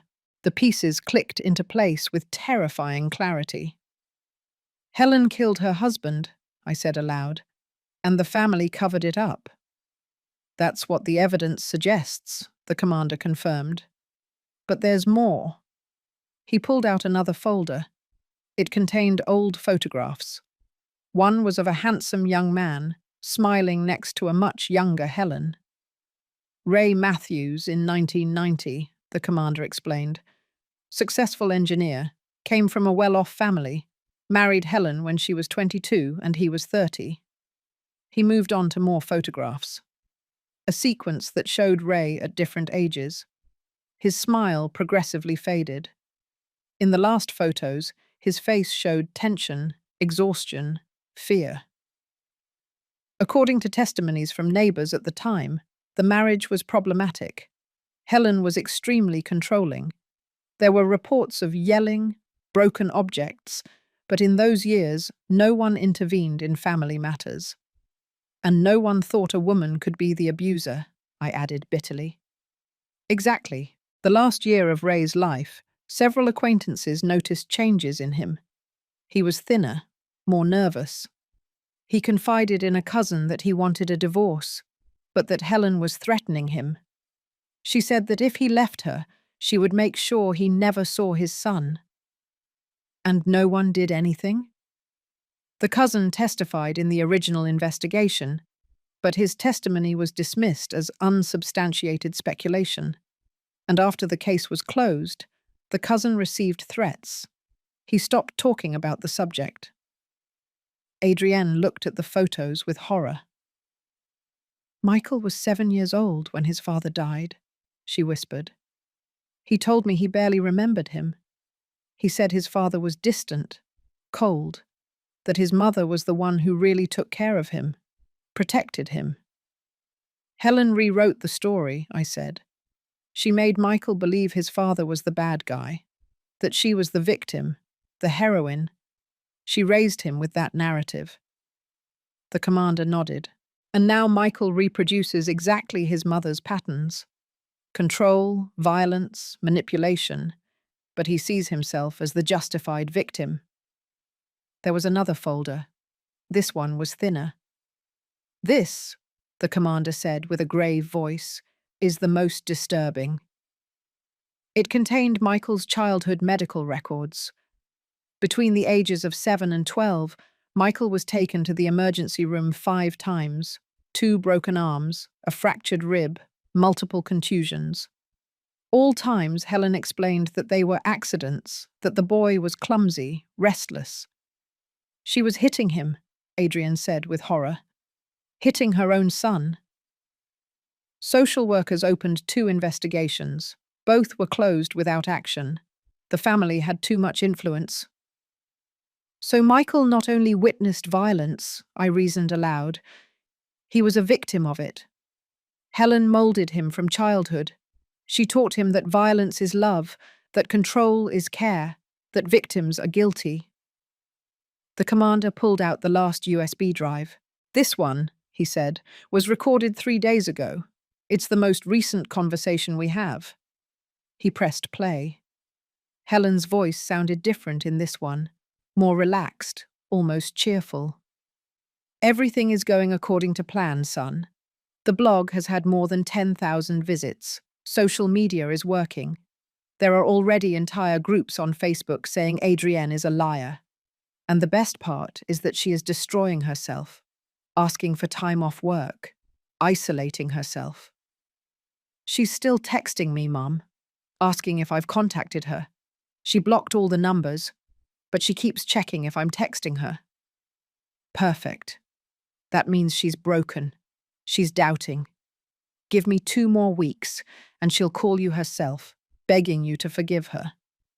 "And if she doesn't?" "Then we escalate. I have contacts at the newspaper. We can publish a story about false accusations ruining innocent men's lives. Your case as the central example." "And the trial?" "We're going to win the trial. Your uncle is making sure the case goes to the right judge. And if for some reason it doesn't work, we can always appeal. These kinds of cases can last years. By the time it's over, Adrienne is going to be so exhausted that she'll accept any settlement." "And the mother?" "Audrey." Helen's voice hardened. "That's a different problem. She is stubborn. She won't give up easily. But everyone has a breaking point, Michael. Everyone. Your father thought he was invincible too. He thought he could defy me. And look how he ended up." A cold laugh. Silence in the recording. "Mum? You?" "What, me, son? Do you think your mother is capable of doing what is necessary to protect her family? Well, I am. I always have been. And if Audrey Vance doesn't understand that she must back down, she can also have an accident." "You can't be serious." "I'm completely serious. No one threatens my son. No one takes what is ours. I learned it from my own mother, who taught me that weak women are trampled, but strong women do whatever is necessary to survive. Michael, when you have children, you'll understand. You would do anything to protect them. Anything." The recording ended. The silence in the room was absolute. Adrienne was visibly trembling. I hugged her as the weight of what we had just heard settled in all of us. "It's a confession," I said finally. "A confession of murder and a direct threat against me. It's enough to reopen the investigation into Ray Matthews' death," the commander confirmed, "and to add charges of serious threats against Helen." "But is it admissible in court?" I asked. "These recordings were obtained without a warrant, without consent." "Therein lies the problem," the commander admitted. "Technically, no, but we can use them as a basis to obtain legal warrants, to open official investigations, to get testimonies." "And the anonymous package? Who sent it?" "I still don't know, but whoever it is has close access to Helen. They were in her house long enough to plant devices. They know her routine, and they want her to pay." "A family member?" Adrienne suggested. "Possibly. Or an employee. Or someone who was a victim of Helen in the past and finally decided to act." I got up and walked toward the window of the room. Outside, the city continued at its normal pace. People going to work, children walking to school, street vendors setting up their stands, ordinary life. While we were here, discovering that we had been fighting against something much darker than a simple domestic violence case. We had been fighting against generations of violence, against an entire family system built on abuse, control, and cover-up. "What do we do now?" Adrienne asked behind me. I turned to look at her. My daughter, my beautiful, brilliant daughter, who had had the misfortune of falling in love with the product of this horror. "Now," I said, "we use every piece of this evidence. We reopen Ray Matthews' investigation, we file additional charges against Helen, and we make sure Michael understands that he was raised by a murderer." "Do you think that will change anything?" Adrienne asked. "Do you think that if Michael knows the truth about his mother, he will change?" "No," I said honestly. "Probably not, but he deserves to know the truth. And more importantly, he deserves to have the power he has over you taken away." The commander gathered all the folders. "I will initiate formal proceedings today," he said. "But attorney, I need to warn you about something." "What?" "If we attack Helen this way, if we reopen her husband's case, the whole family is going to counterattack. They're going to use every resource they have. It's going to get ugly." "It's already ugly," I replied. "It can't get worse." But I was wrong. It can always get worse. 3 days after receiving the evidence, things escalated in ways I didn't anticipate. First, a summons arrived from the district attorney's office, not for Michael or Helen, but for Adrienne. They were accusing her of filing a false police report. They said they had new evidence that she had fabricated the abuse story, that she had a financial motive for doing so. "How is this possible?" Adrienne asked, reading the document with trembling hands. "Didn't they hear the recordings?" "The recordings are still being officially processed," I explained. "The legal system is slow, and in the meantime, they still have the power to counterattack. The summons demanded that Adrienne appear for questioning in 2 weeks. If she didn't, she could be arrested for contempt." "It's an intimidation tactic," I said. "They want to scare you into withdrawing the charges." "It's working," Adrienne admitted. "I'm terrified. Second, my firm received a visit from IRS auditors. They arrived without warning, with orders to review all my files." Lucy called me in a panic. "Attorney, they're taking computers, documents, everything. They say they have a warrant." "Let them," I said with a calm I didn't feel. "Everything is in order. Let them check whatever they want." But I knew what this meant. Weeks, possibly months, without full access to my files.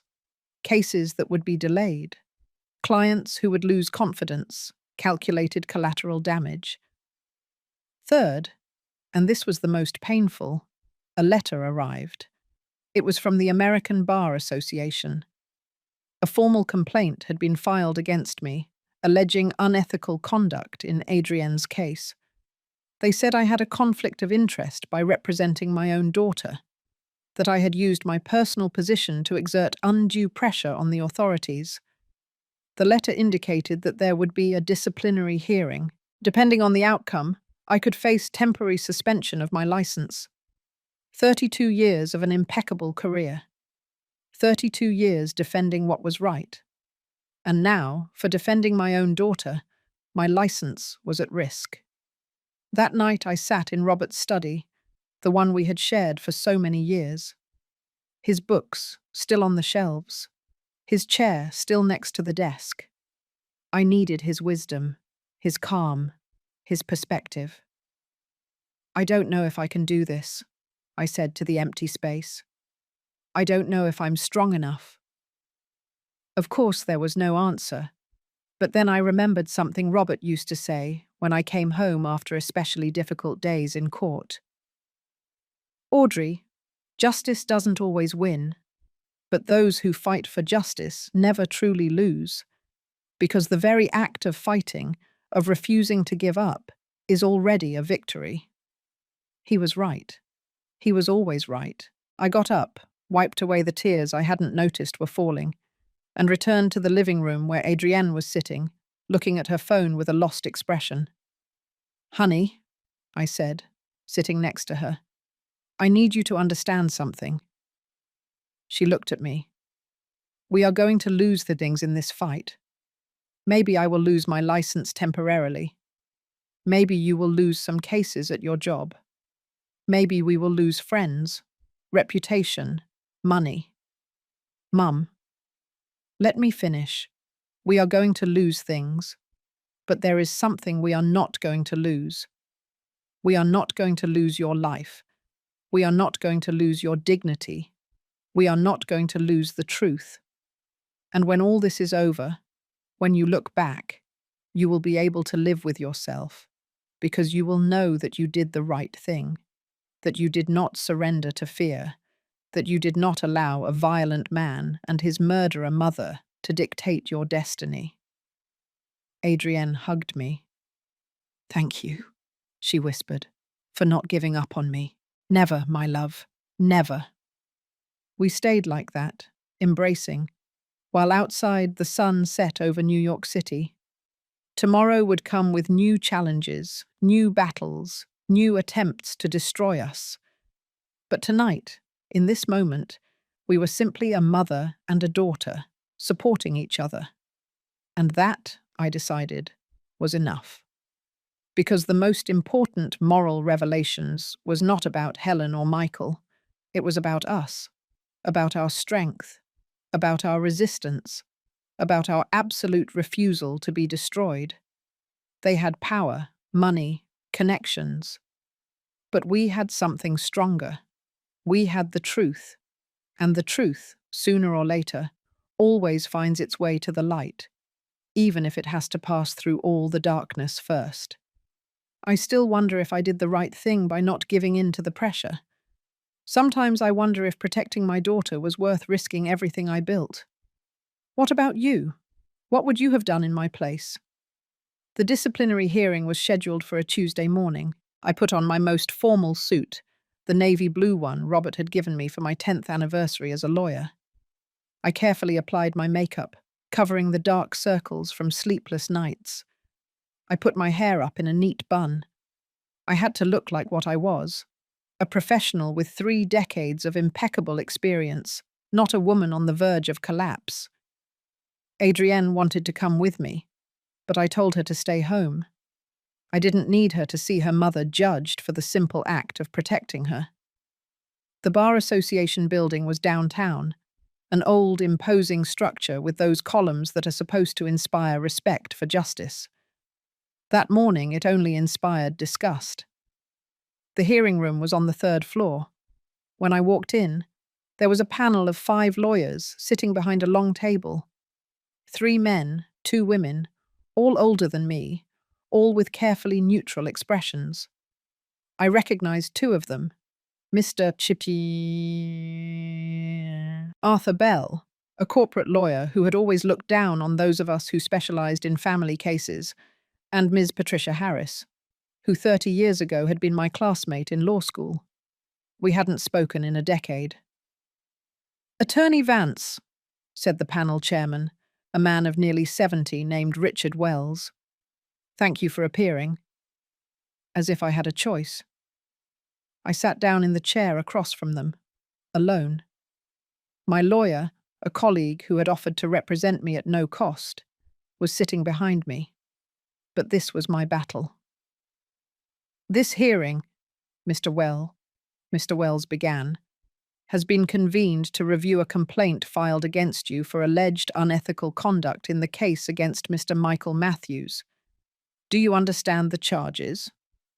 I understand them, I said in a firm voice, and I completely reject them. The complaint alleges that you have a conflict of interest in representing your daughter, that you used your personal influence with authorities to expedite an arrest without due investigation, and that you have conducted a defamation campaign against Mr. Matthews and his family.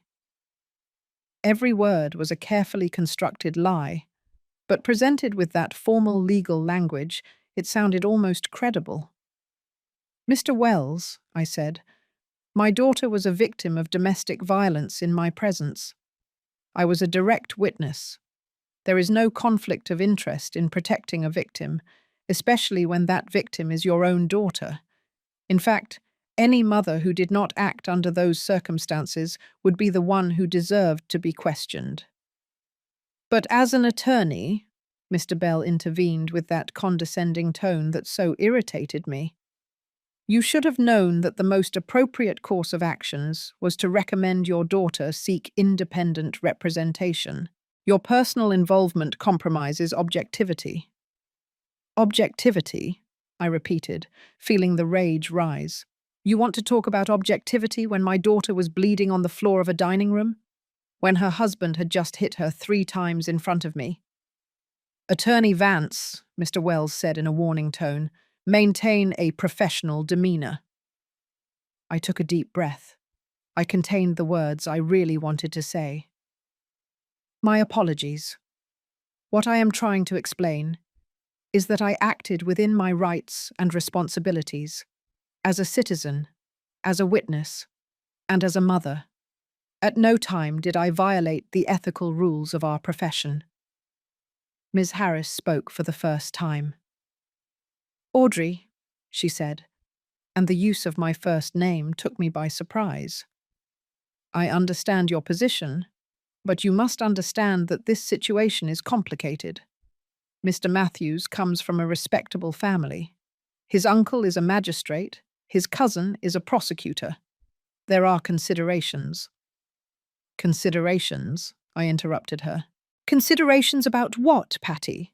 About whether a rich, connected man can hit a woman without consequences. I'm not saying that. Then what are you saying? Uncomfortable silence. Mr. Bell took the floor again. What Ms. Harris is trying to explain is that your passion for these domestic violence cases, while admirable, can sometimes cloud your judgment. You have built an entire career on being the defender of women, and now, conveniently, your own daughter becomes a case. Conveniently? My voice came out louder than I intended. Are you suggesting that my daughter made up being hit so I could have another case? I am suggesting that the situation raises legitimate questions. The only legitimate questions here, I said, rising from my chair, are why we are having this hearing in the first place. Who filed the complaint? Who funded it? And what connections do they have to the Matthews family? Attorney Vance, sit down, Mr. Wells ordered. I did not sit down. I have been in this profession for 32 years. I have defended 218 women. I have won 186 cases. I have helped pass 3 victim protection laws. My record speaks for itself. And now, I continued, for the first time in my career, I face a disciplinary hearing. Not for malpractice, not for negligence, not for dishonesty, but for the unforgivable crime of protecting my own daughter from a violent man. If that is grounds for suspending my license, then suspend it. But let it be clear on the record that this panel chose to side with an abuser over a victim, with power over justice. Attorney Vance, Mr. Wells began, I am not finished. I have evidence, recordings, that prove Helen Matthews, the accused's mother, admitted to murdering her own husband 11 years ago, that she explicitly threatened my life, that she orchestrated a smear campaign against my daughter and me. All of that is being investigated by the relevant authorities, Mr. Wells said. It is not relevant to this hearing. Not relevant? I laughed without humor. It is completely relevant, because it demonstrates that this complaint is part of a pattern of intimidation and manipulation. And you, I looked at each one of them directly, are allowing yourselves to be used. I finally sat down. My heart was beating so hard I could hear it in my ears. The panel exchanged glances. There was an exchange of looks I couldn't decipher. We will take a 30-minute recess, Mr. Wells announced, to deliberate. They left the room. My lawyer immediately came over. Audrey, that was intense. I don't care. They needed to hear it. Yes, but attacking the panel directly, I didn't attack them. I told them the truth. I got up and left for the hallway. I needed air. I needed space. I took out my phone and called Adrienne. Mom, how's it going? Honestly, I don't know. I said what I had to say. Now it's a matter of waiting. Do you think they're going to... I don't know, honey. But if they do, we'll find another way. There's always another way. I love you, Mum. I love you too. I hung up and leaned against the hallway wall. I closed my eyes for a moment. When I opened them, someone was standing in front of me. It was an older man, perhaps 80 years old, with a cane and a suit that had seen better days. Attorney Vance? He asked in a trembling voice. Yes, can I help you? No, I came to help you. I looked at him more closely. There was something familiar about his face, but I couldn't place it. I'm sorry. Do we know each other? Not directly, but I knew Ray Matthews. He was my first cousin. My breathing stopped. I am Albert Matthews, he continued. I was the person who testified in the original investigation into Ray's death, the person who was later threatened into silence. Did you send the package? I asked in a low voice. He nodded slowly. I have lived with that guilt for 11 years. I knew what Helen had done to Ray. I saw him change in those last months. I saw the fear in his eyes. And when he died, I knew it wasn't an accident. Why didn't you say anything? Because I was afraid. Helen threatened me. She told me that if I kept talking, I would have the same accident as Ray. And I was a coward. I let her get away with it. His eyes filled with tears. But when I saw what she was doing to that girl, to your daughter, I couldn't stay silent anymore. I hired a private investigator. I planted listening devices in Helen's house when I went over for a family dinner. I recorded everything for 3 weeks. Why anonymously? Because I'm still afraid. Because I have grandchildren. Because the Matthews family has power. But at least now the truth is out there.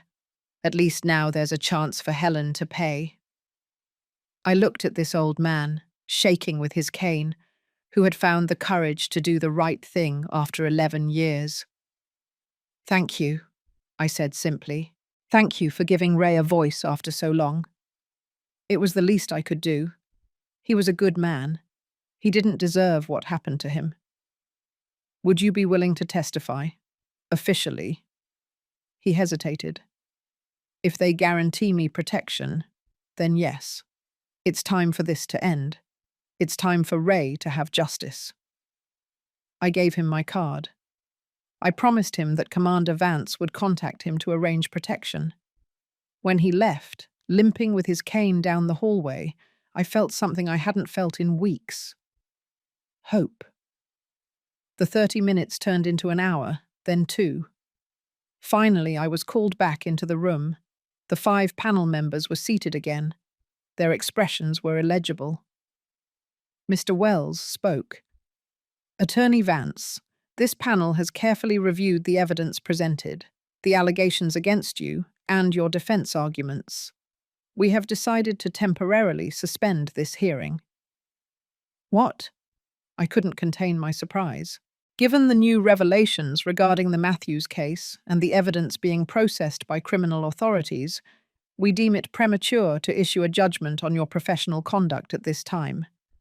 The hearing will be postponed indefinitely, pending the resolution of the criminal case. Your license will remain active during this time. It wasn't a victory, but it wasn't a defeat either. It was a postponement, a temporary truce.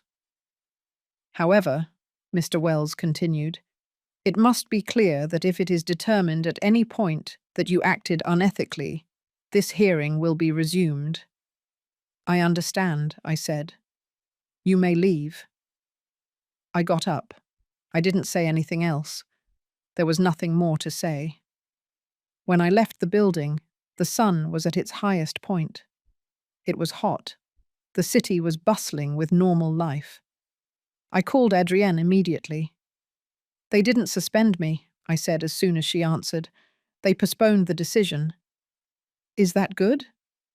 It's the best we could hope for today. I'll make coffee when you get home. The apple cider kind, the way Dad liked it. Perfect, honey. Perfect. But as I drove back to Georgetown, I didn't feel relieved. I felt exhausted. Exhausted from fighting. Exhausted from defending ourselves. Exhausted from having to justify every action, every decision, every word. I arrived home and found Adrienne in the kitchen, as promised. The smell of hot apple cider, cinnamon and brown sugar filled the house. It reminded me of Robert. It reminded me of quiet Sundays. It reminded me of a life that no longer existed. Mum, Adrienne said, serving me a cup. Are you all right? Yes, I lied. Just tired. There's something I need to tell you. Something in her tone put me on alert. What happened? I got a call from the pharmaceutical company. My stomach sank. They officially fired me. They said my indefinite leave has turned into contract termination, by mutual agreement, according to them, to avoid scandal. Adrienne. It's not your fault, Mum. It's just that I'm losing everything. My career, my friends, my reputation. Everything I worked for 10 years is crumbling. I watched her sit on the kitchen counter with that same defeated posture I had seen in hundreds of victims throughout my career.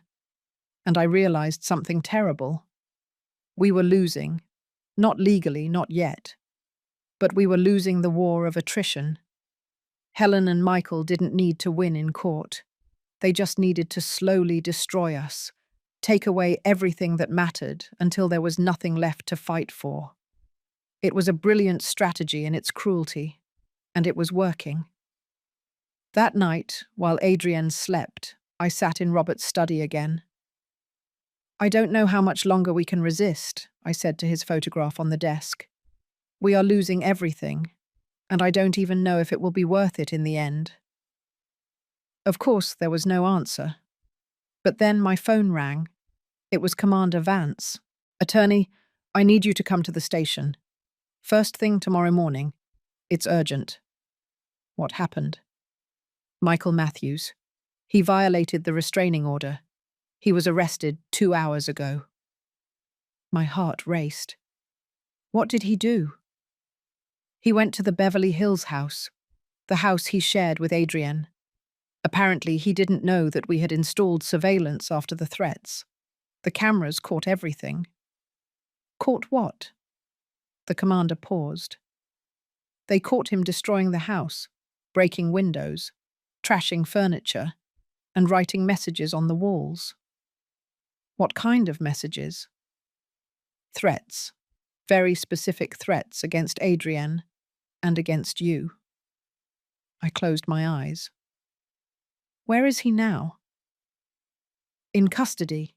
This time he won't get out easily, not with violation of a restraining order, destruction of property, and threats documented on video.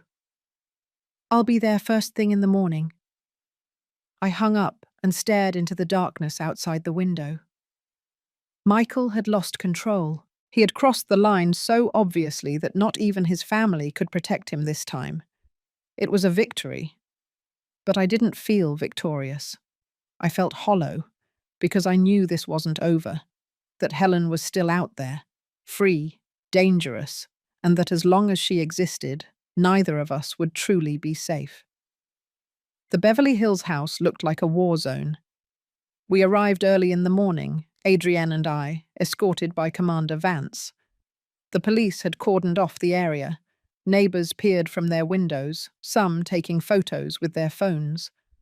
The scandal Michael so feared creating, he had finally created himself.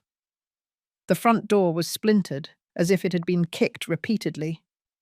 When we walked in, the smell of spray paint hit me immediately. The walls were covered with words. "Liar, whore, I'm going to kill you, this isn't over," written in red spray paint, like blood. Adrienne covered her mouth, holding back a sob. The furniture was destroyed. The sofa she had chosen so carefully, slashed with something sharp. The dining room table, where that fatal dinner had taken place, overturned. The fine porcelain dishes that had been my mother's, shattered on the floor, and in the kitchen, we found the worst. The Japanese knife Robert had given Adrienne, the one that had been damaged that first time Michael hit her, was now stuck in the wooden counter. Next to it, a handwritten note, "For when you return." The implications were clear and terrifying. "Everything is documented," Commander Vance said, showing me his tablet with the security footage. He arrived at 11:30 at night. He spent 3 hours here, systematically destroying every room. In the video, you can see Michael moving as if possessed, yelling, crying, breaking things. At times, he was talking to himself, as if having a conversation with someone who wasn't there. "Is he under the influence of something?" I asked. "Toxicology analysis are pending, but his behavior suggests a psychotic episode, or just uncontrolled rage." Adrienne walked through the house as if in a trance, touching the remnants of her former life. "I bought that lamp in Santa Fe," she murmured, looking at the ceramic pieces on the floor. "On our first anniversary, I thought we would grow old together in this house." She knelt beside the fragments, touching them carefully, as if they were sacred relics of a life that no longer existed. "Adrienne," I said softly, kneeling beside her, "this is not your life. This was an illusion. Your real life is waiting for you. A life without fear, without violence, without having to measure every word."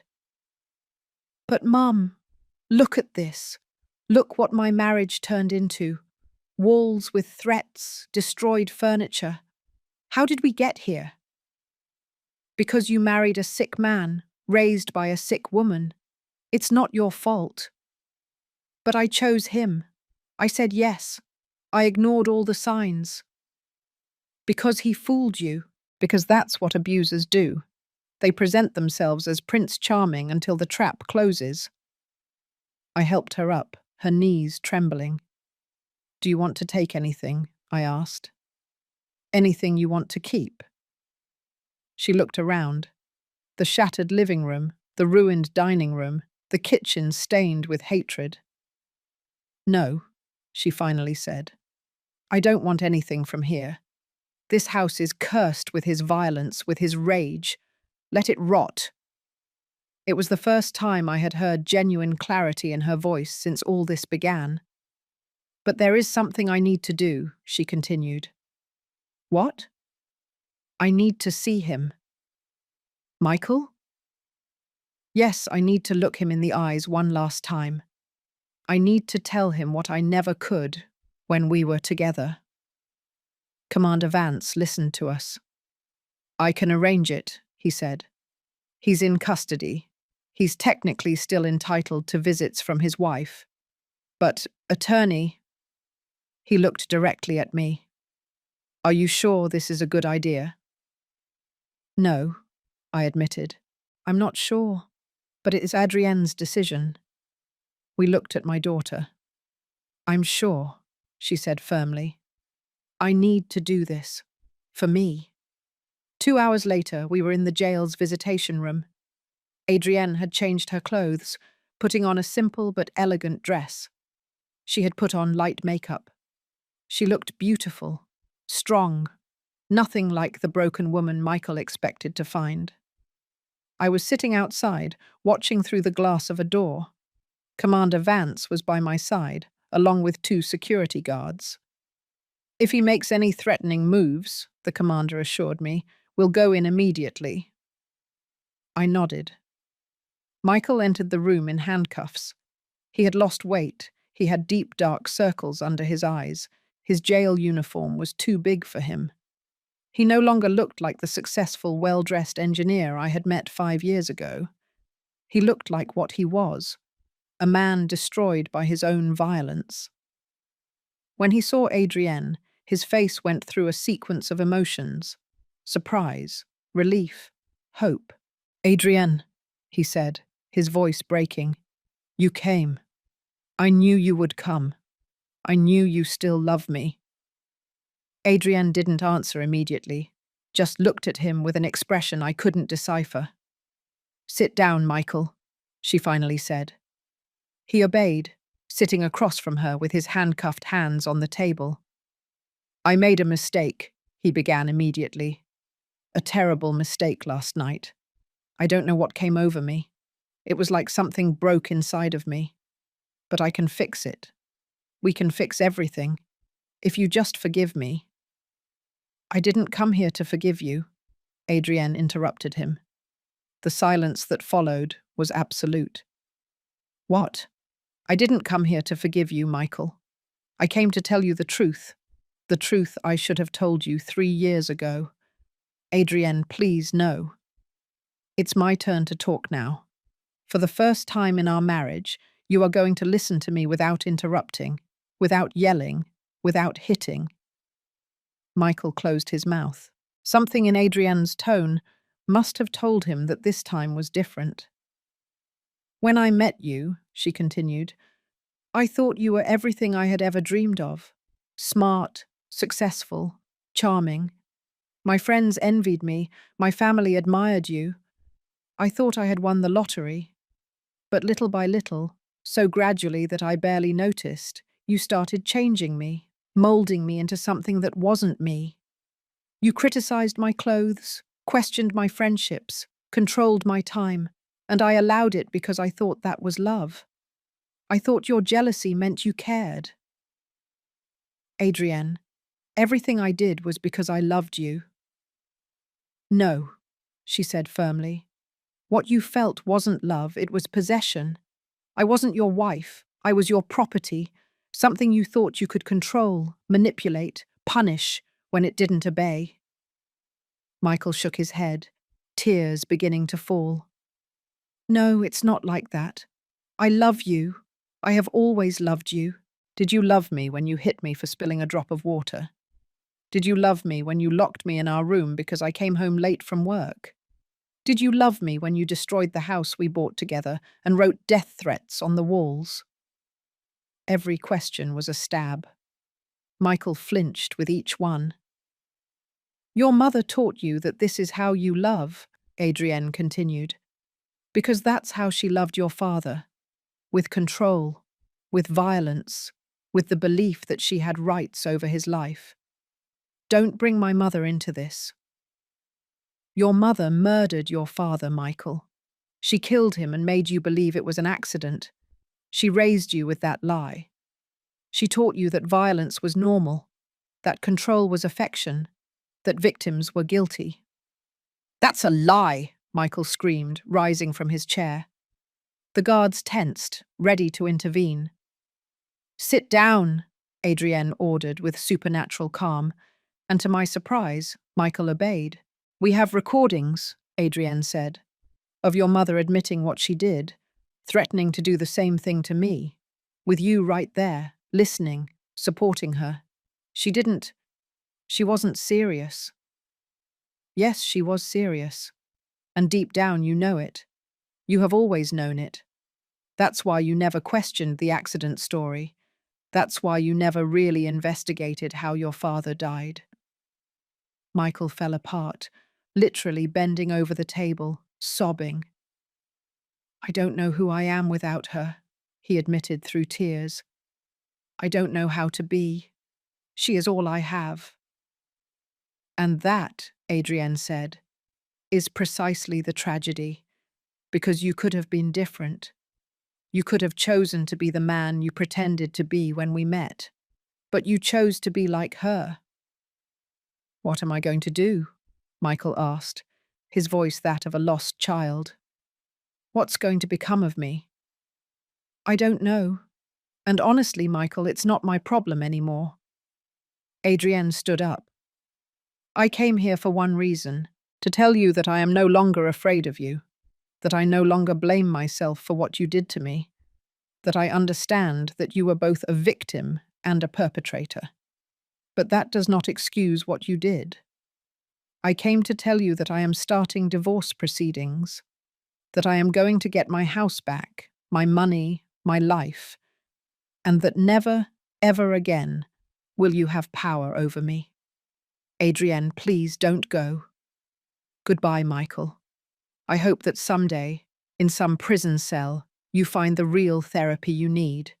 Not for me, but for you, and for any woman who has the misfortune of crossing your path in the future. She turned and walked toward the door. Adrienne, Michael screamed. Adrienne, I love you. I will always love you. She stopped at the door without turning around. Love doesn't hurt, Michael. What you felt was never love. And she left. When the door closed behind her, I saw her transform. The shoulders she had kept tense throughout the conversation finally relaxed. The tears she had been holding back finally fell. But they were not tears of sadness. They were tears of liberation. I hugged her in the hallway, while Michael continued screaming her name from the visitation room. Is it over? I whispered. Is it done? Yes, she replied. It's done. That night, back at the Georgetown house, Adrienne walked into Robert's study, the same one where I had spent so many nights seeking his silent counsel. I found her there, looking at his photograph on the desk. Do you know what the strangest thing is? She said without looking at me. During all these months, I thought Dad would be disappointed in me, for marrying Michael, for not seeing the signs, for needing to be rescued. Your father would never have been disappointed in you. I know it now, because Dad taught me what real love was. He showed me what a marriage should be like. Mutual respect, unconditional support, constant kindness. That's why I knew something was wrong with Michael, she continued, because Dad set the standard, and Michael never came close to meeting it. She turned to me. Thank you, Mum, for not giving up, for fighting when I couldn't, for being strong when I was broken. Always, honey, always. We hugged in that study that smelled of old books and coffee, surrounded by the memories of a man who had taught us what it meant to love correctly. The next day, we formally began the divorce proceedings. We also filed additional charges for destruction of property and threats. With the security footage, it was an open and shut case. Michael now faced multiple charges: domestic violence, violation of a restraining order, destruction of property, threats. His family's lawyers tried to negotiate, but this time there was no room for negotiation. The evidence was too clear, the crimes too obvious, but Helen remained. She was still free, awaiting trial for her role as an accomplice in the violence against Adrienne. But now, with Albert Matthews' testimony and the recordings confessing Ray's murder, the prosecutor's office was reopening that investigation too. One afternoon, a week after the confrontation with Michael, I received an unexpected call. It was Helen. "Attorney Vance," she said with that voice I had learned to hate. "We need to talk." "We have nothing to talk about." "On the contrary, we have a lot to talk about. My freedom, my son's future, and what I am willing to do to protect both." "Are you threatening me?" "No, dear. I am offering you a deal." "I don't make deals with murderers." "How dramatic. Listen, I know you have recordings. I know that traitor Albert sold me out. But I also know that those recordings are not admissible in court. They were illegally obtained. They may not be directly admissible, but they provide the basis for a full investigation. And when that investigation is finished, you will spend the rest of your life in prison. Maybe or maybe not. My family has resources, good lawyers, connections. We can prolong this for years, decades. What is your point? My point is that we are both tired. You, your daughter, me, my son. We have all lost something in this war. Wouldn't it be better for everyone if we just ended this? How? You withdraw the charges against Michael. You convince Adrienne to accept an amicable divorce without compensation. And I will make sure the investigation into Ray stalls. Everyone moves on with their lives. Are you crazy? Do you think I'm going to let your son escape without consequences? Not without consequences. With reduced consequences. 1 year in prison instead of 6. Mandatory therapy. Permanent restraining order. Something that allows him to rebuild his life eventually. He hit my daughter. He threatened her life. He destroyed her property. And you have destroyed her life, her reputation, her career. Isn't that enough? For a moment, just one moment, I considered the proposal. Not because I thought it was fair, but because I was tired, so profoundly tired of fighting. But then I remembered Adrienne's words in the visitation room. Love doesn't hurt. And I knew my answer. No, I said firmly. There is no deal. You and Michael are going to face full justice. No shortcuts, no negotiations, no family protection. That is a mistake, attorney. No. Accepting your offer would be the mistake, because it would send the message that money and connection can buy impunity. And I have dedicated my life to proving the opposite. You will regret this. I doubt it.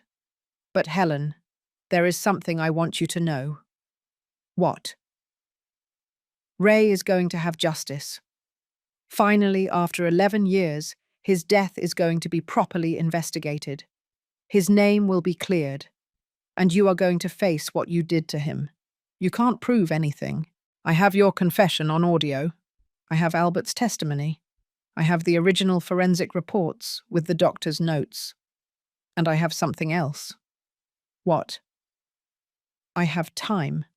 All the time in the world to make sure you pay. I hung up before she could respond.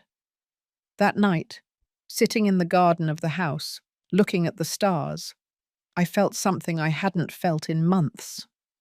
Peace. Not because everything was resolved. The trial was still pending. There were still battles to be fought. But because finally, we had taken control of the narrative. We were no longer victims fleeing danger. We were warriors choosing our battlefield. And in that choice, in that silent shift from fear to action, we found our true strength. Adrienne came out to the garden and sat next to me. "What are you thinking about?" she asked. "Your father." about how proud he would be of you. Of me? Why? Because you confronted your abuser. You told him the truth. You freed yourself. That requires a courage that most people never find. I learned it from you. No, you had it inside you all along. I just helped you remember it. We stayed there, mother and daughter, under the night sky of New York City. We had lost a lot in this war. Friends, reputations, time, innocence. But we had gained something more valuable. We had gained our dignity. And that, we decided that night, was enough. The trial of Michael lasted 3 weeks. I was present every day. Adrienne, too. At first with fear, but firmer every day. The defense tried everything. They pleaded temporary mental disorder. They argued that Adrienne had provoked him. They presented witnesses who said my daughter was manipulative. But the evidence was irrefutable. The security footage, the medical reports, the photographs of the destroyed house, and my testimony as a direct witness to that dinner. The jury deliberated 2 hours. Guilty on all counts. 5 years in prison. Permanent restraining order. Mandatory psychological therapy. When the verdict was read, Michael did not cry. He just looked at Adrienne with an empty expression, as if he finally understood that he had lost forever. Helen, sitting in the gallery, did cry. But they were not tears of remorse. They were tears of impotent rage. Her trial came 2 months later. The reopening of the investigation into Ray Matthews' death had revealed more than we expected. Testimonies from neighbors who were never heard. Medical records that demonstrated a pattern of injuries on Ray. Financial records that showed how Helen had taken total control of her husband's accounts months before his death. And the recordings. Those darn recordings where she confessed everything. Helen's lawyers fought hard. They argued that the recordings were inadmissible, that Albert's testimony was prejudiced, that there was no physical evidence after 11 years. But the judge, a woman of 60 years old, with a reputation for being inflexible in violence cases, allowed much of the evidence to be presented. The trial lasted 5 weeks. It was exhausting, painful. Every day revealed new layers of Helen's darkness. The final verdict, guilty of felony battery in the case of Adrienne. Guilty of obstruction of justice for the cover-up of Ray's death. 12 years in prison. When the judge read the sentence, Helen finally lost her composure. She screamed. She called the judge corrupt. She pointed at me and yelled that I had destroyed her family. "You destroyed your own family," I replied calmly. "I just made sure you paid for it." They took her out of the room in handcuffs, still screaming threats. But in her eyes, I saw something I hadn't seen before. Fear. Real fear of what awaited her. 12 years in prison for a 64-year-old woman meant she would probably die there. And for the first time in this nightmare, I didn't feel satisfaction, only sadness for all the pain this woman had caused, for the lives she had destroyed, including that of her own son.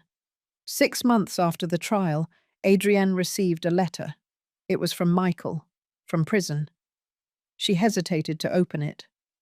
We sat in the kitchen for half an hour, looking at the closed envelope. "Do you want me to open it?" I offered. "No, I need to do it." She opened it with trembling hands.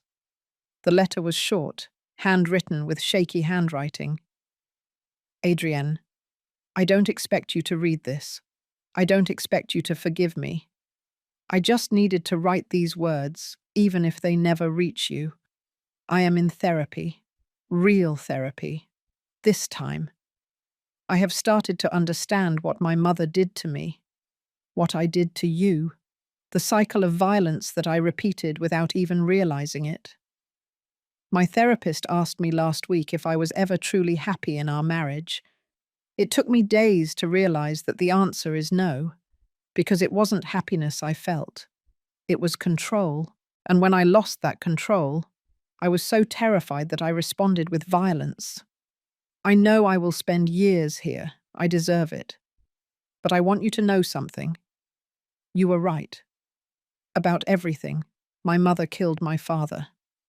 I knew it always, on some deep level that I never wanted to acknowledge, and I chose to become her because it was easier than facing the truth. I am not asking for forgiveness. I don't deserve it. I just ask you to live, to be happy, to find the love I could never give you. And if you ever have a daughter, teach her what I never learned. That love does not control. It does not hit. It does not destroy. Love liberates. Michael. Adrienne finished reading with tears falling onto the paper. Do you think he's sincere? She asked. I think he's beginning to see the truth. If that will turn into real change, only time will tell. Should I answer? Do you want to? She thought for a long moment. No, because anything I say to him would make it about him, about his redemption, about his process, and I am no longer part of his story. She folded the letter carefully and put it away in a drawer. But I'm going to keep it as a reminder that even monsters of Tinsommutons are human, sick, broken, but human. That same month we received news about the Matthews family. Magistrate Edward Matthews, Michael's uncle, resigned from his position after an internal investigation revealed that he had inappropriately used his influence in multiple cases, not just ours. The prosecutor cousin also faced charges for obstruction of justice. The family that had seemed so powerful, so untouchable, was crumbling. Not because of our direct actions, but because finally someone had shone a light on their shadows. And roaches always run when the light is turned on. Christine Douglas, Helen's friend who had called to intimidate me at the beginning, posted a public apology on her Facebook. She said she had been misled, that she didn't know the full truth, that she supported victims of violence. It was a lie, of course. She was just trying to save her reputation, but I ignored her. She was no longer worth my energy. Adrienne sold the Beverly Hills house. She couldn't bear the idea of going back there, and I completely understood.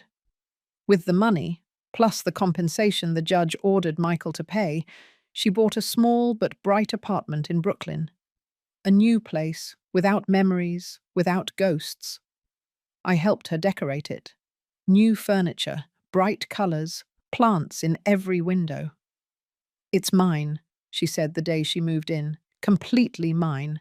No one can destroy it. No one can take it away from me. Exactly. But the true karmic justice came unexpectedly. 1 year after Helen went to prison, I received a call from the warden.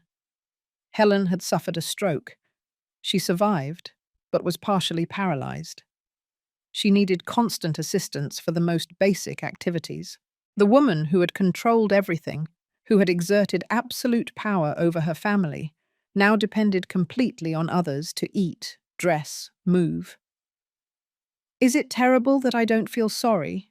Adrienne asked me when I told her. No, it's human. She never felt sorry for her victims, but I don't feel happy about her suffering either. That, I said, is what makes you different from her. That is what makes you better. Life, we discovered, has a poetic way of collecting its debts. Michael, the man who used his strength to control, now lived in a cell where he had no control over anything. Helen, the woman who had taken Ray's mobility and life, had now lost her own mobility. And we, the ones who had been pushed, hit, threatened, now walked free. It wasn't revenge, it was balance. The universe, finally, finding its midpoint. 2 years after the arrest, Adrienne got a new job at a smaller company, but with a boss who valued her talent and respected her boundaries. She started going out with her friends again. Some of the old ones came back, apologizing for abandoning her. Adrienne forgave them, but kept her distance. She had learned who her true allies were. She even started dating someone new, a doctor she met at a conference, gentle, patient, with no need to control her. "He's so different, ain't it, Mum?" she told me one afternoon while we were having coffee in her apartment. "He asks my opinion. He respects when I say no. He encourages me to spend time with my friends. It's so strange that it's normal. That's how it should always be. I know it now, thanks to you, and thanks to Dad, for showing me what real love looks like. As for me, my license was never suspended. The disciplinary hearing was officially closed without action. My firm survived the IRS audit without problems. And more importantly, I received calls from 5 different women saying that my case with Adrienne had given them the courage to report their own abusers. "I saw how you fought for your daughter," one of them told me. "And I thought, if a successful lawyer wasn't ashamed to admit her daughter was a victim, then I shouldn't be either." That was my true payment. Not money, not public recognition, but knowing that our nightmare had illuminated the path for others. One afternoon, 3 years after that fatal dinner, Adrienne and I visited Robert's grave. We brought fresh flowers, cleaned the headstone, and sat on the grass next to it. "Hi, Dad," Adrienne said. "I'm sorry I haven't visited in a while. I've been busy rebuilding my life. I want you to know that I'm fine. Finally, really fine. I have a job I love, I have true friends, and I met someone. Someone who treats me like you treated Mum, with respect, with kindness. And Mum," she continued, "Mum was exactly who you always said she was. A warrior, my hero." I silently wiped away tears. "We miss you," Adrienne said. "We miss you every day, but I think you would be proud of us, of how we survived, of how we fought." The wind blew softly, rustling the leaves of the nearby trees. And for a moment, just a moment, I could have sworn I heard Robert's laugh. His laugh that said, "Of course I'm proud. I always have been." We left the cemetery hand in hand, mother and daughter, walking toward the future. A future without fear, without violence, without having to look over our shoulders. Justice had been served. Not perfect, because human justice never is, but enough. And karma, that cosmic balance that we work so hard to believe in, had done its part. Those who caused pain now lived in pain, and those who suffered now walked free. That's how the universe works. We discovered, slow, imperfect, but inevitable. The truth always finds its way, and justice, though late, always arrives. Today marks 5 years since that dinner. 5 years since my blood ran cold upon hearing applause celebrating violence against my daughter. 5 years since I dialed that number and changed the course of our lives forever. I am sitting in my garden, the same one where Robert cultivated his herbs. The rosemary was finally pruned. The thyme is under control. The plants he loved now grow ordered, healthy, revived, like us. Adrienne comes to visit me every Sunday, no longer for barbecue ribs, although sometimes I prepare them in Robert's honor. She comes simply because she wants to, because our relationship is no longer marked by trauma, but by the love that was always there. Today she brought someone with her. "Mum," she says with a smile that lights up the entire garden, "I'd like you to meet Daniel, the doctor she met 2 years ago. The gentle man who treats her the way she always deserved to be treated. I watch him carefully as he greets me, the way he looks at Adrienne, the way he waits for her to speak first, the way he maintains a respectful distance until she invites him closer. I see respect. I see patience. I see real love." It's a pleasure to meet you, Mrs. Vance, he says with genuine sincerity. Adrienne has told me so much about you, about everything you did for her. I only did what any mother would do. No, Adrienne says, taking my hand. Not any mother. Many mothers look the other way. Many mothers choose to believe the lies because the truth is too painful. But not you. You never looked the other way. We have lunch together in the garden. Light conversation, genuine laughter. Daniel tells stories from his work at the hospital. Adrienne talks about her new project at the pharmaceutical company, one that could help make medicines more accessible in rural communities. I'm returning to my purpose, she tells me, to doing science that matters, that helps. Your father would be so proud. I know. I feel like he's watching me, that they are both watching us. After lunch, Daniel kindly offers to wash the dishes. Adrienne and I stay in the garden, alone for a moment. Is it serious? I ask. Yes, she replies with a shy smile. Very serious. Mum, he asked me to marry him. My heart leaps, not with fear this time, but with hope. And what did you say? I said I needed time, not because I have doubts about him, but because I need to make sure I'm ready, that I've healed enough. That, I say, is exactly the right answer. It shows that you've learned, that you know your worth. I also told him that before I could say yes, he needed to know my whole story, the violence, the trial, everything. I don't want secrets in this relationship. And how did he react? He hugged me, told me that nothing in my past changes how he feels about me, that he admires my strength, that he would be honored to spend his life showing me how a woman should be treated. My eyes fill with tears. Then you have my blessing when you're ready. Thank you, Mom, for everything, for never giving up on me, for showing me I deserved something better, for saving my life. You saved your own life, honey. I just gave you the tools. We are silent for a moment, listening to the wind in the trees, the chirping of birds, the ordinary life we almost lost. Do you know what I've been thinking lately? Adrienne says. What? About all the women who weren't as lucky as I was, the ones who don't have a lawyer mother, the ones who don't have resources, the ones who are trapped with no visible way out. I think about them all the time. I've been considering something. I want to use my story, publicly, to help others. I look at her, surprised.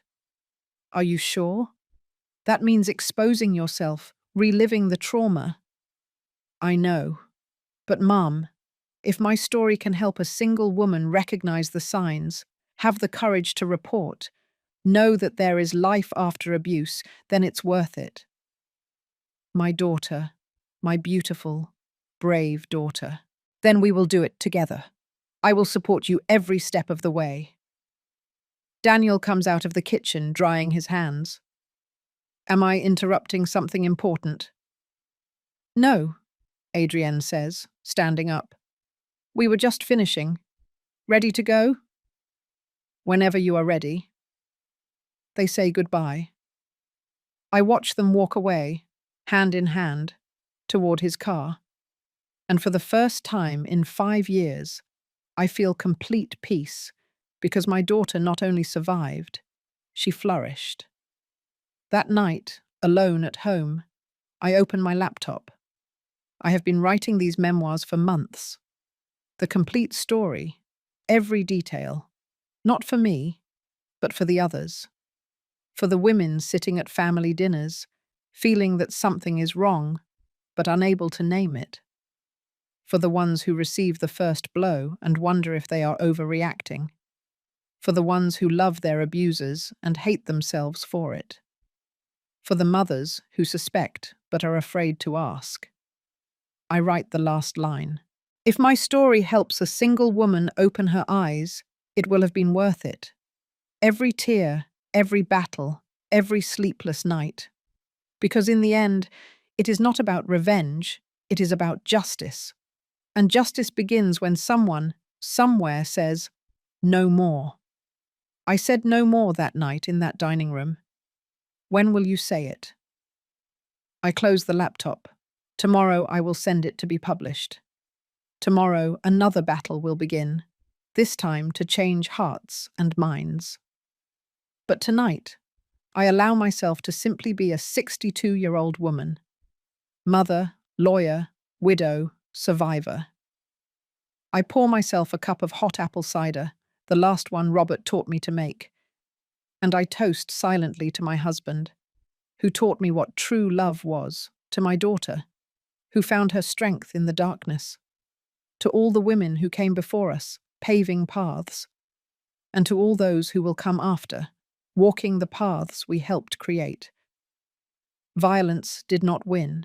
Fear did not win. Corrupt power did not win. We won. Two women who refused to be silenced, who refused to be destroyed, who refused to accept that violence was their destiny. And in that refusal, in that resistance, we found something more precious than any legal victory.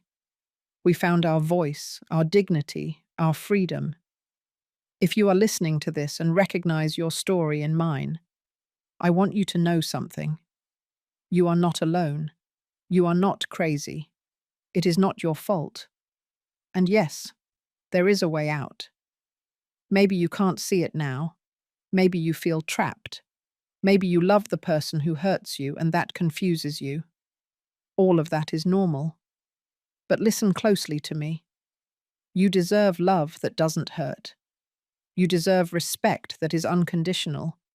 You deserve to live without fear. And when you are ready, when you finally say, no more, there will be people there to help you. Lawyers, counselors, shelters, families, friends. You may lose things along the way. I lost friendships, reputation, years of peace. But I gained something more important. I gained my daughter back, and she gained her life. So thank you for listening to me until the end. Thank you for allowing me to share this story that I kept for too long. If this story touched your heart, subscribe and activate the little bell to hear more stories of women who transformed their pain into wisdom. Every day, a woman, a life lesson. Share this story with someone you love. Sometimes a story like this can change an entire day. It can change an entire life. God bless you. And remember, true love never hurts. Never. Until next time, sincerely, Audrey Vance, a mother who saved her daughter and a daughter who saved her own life.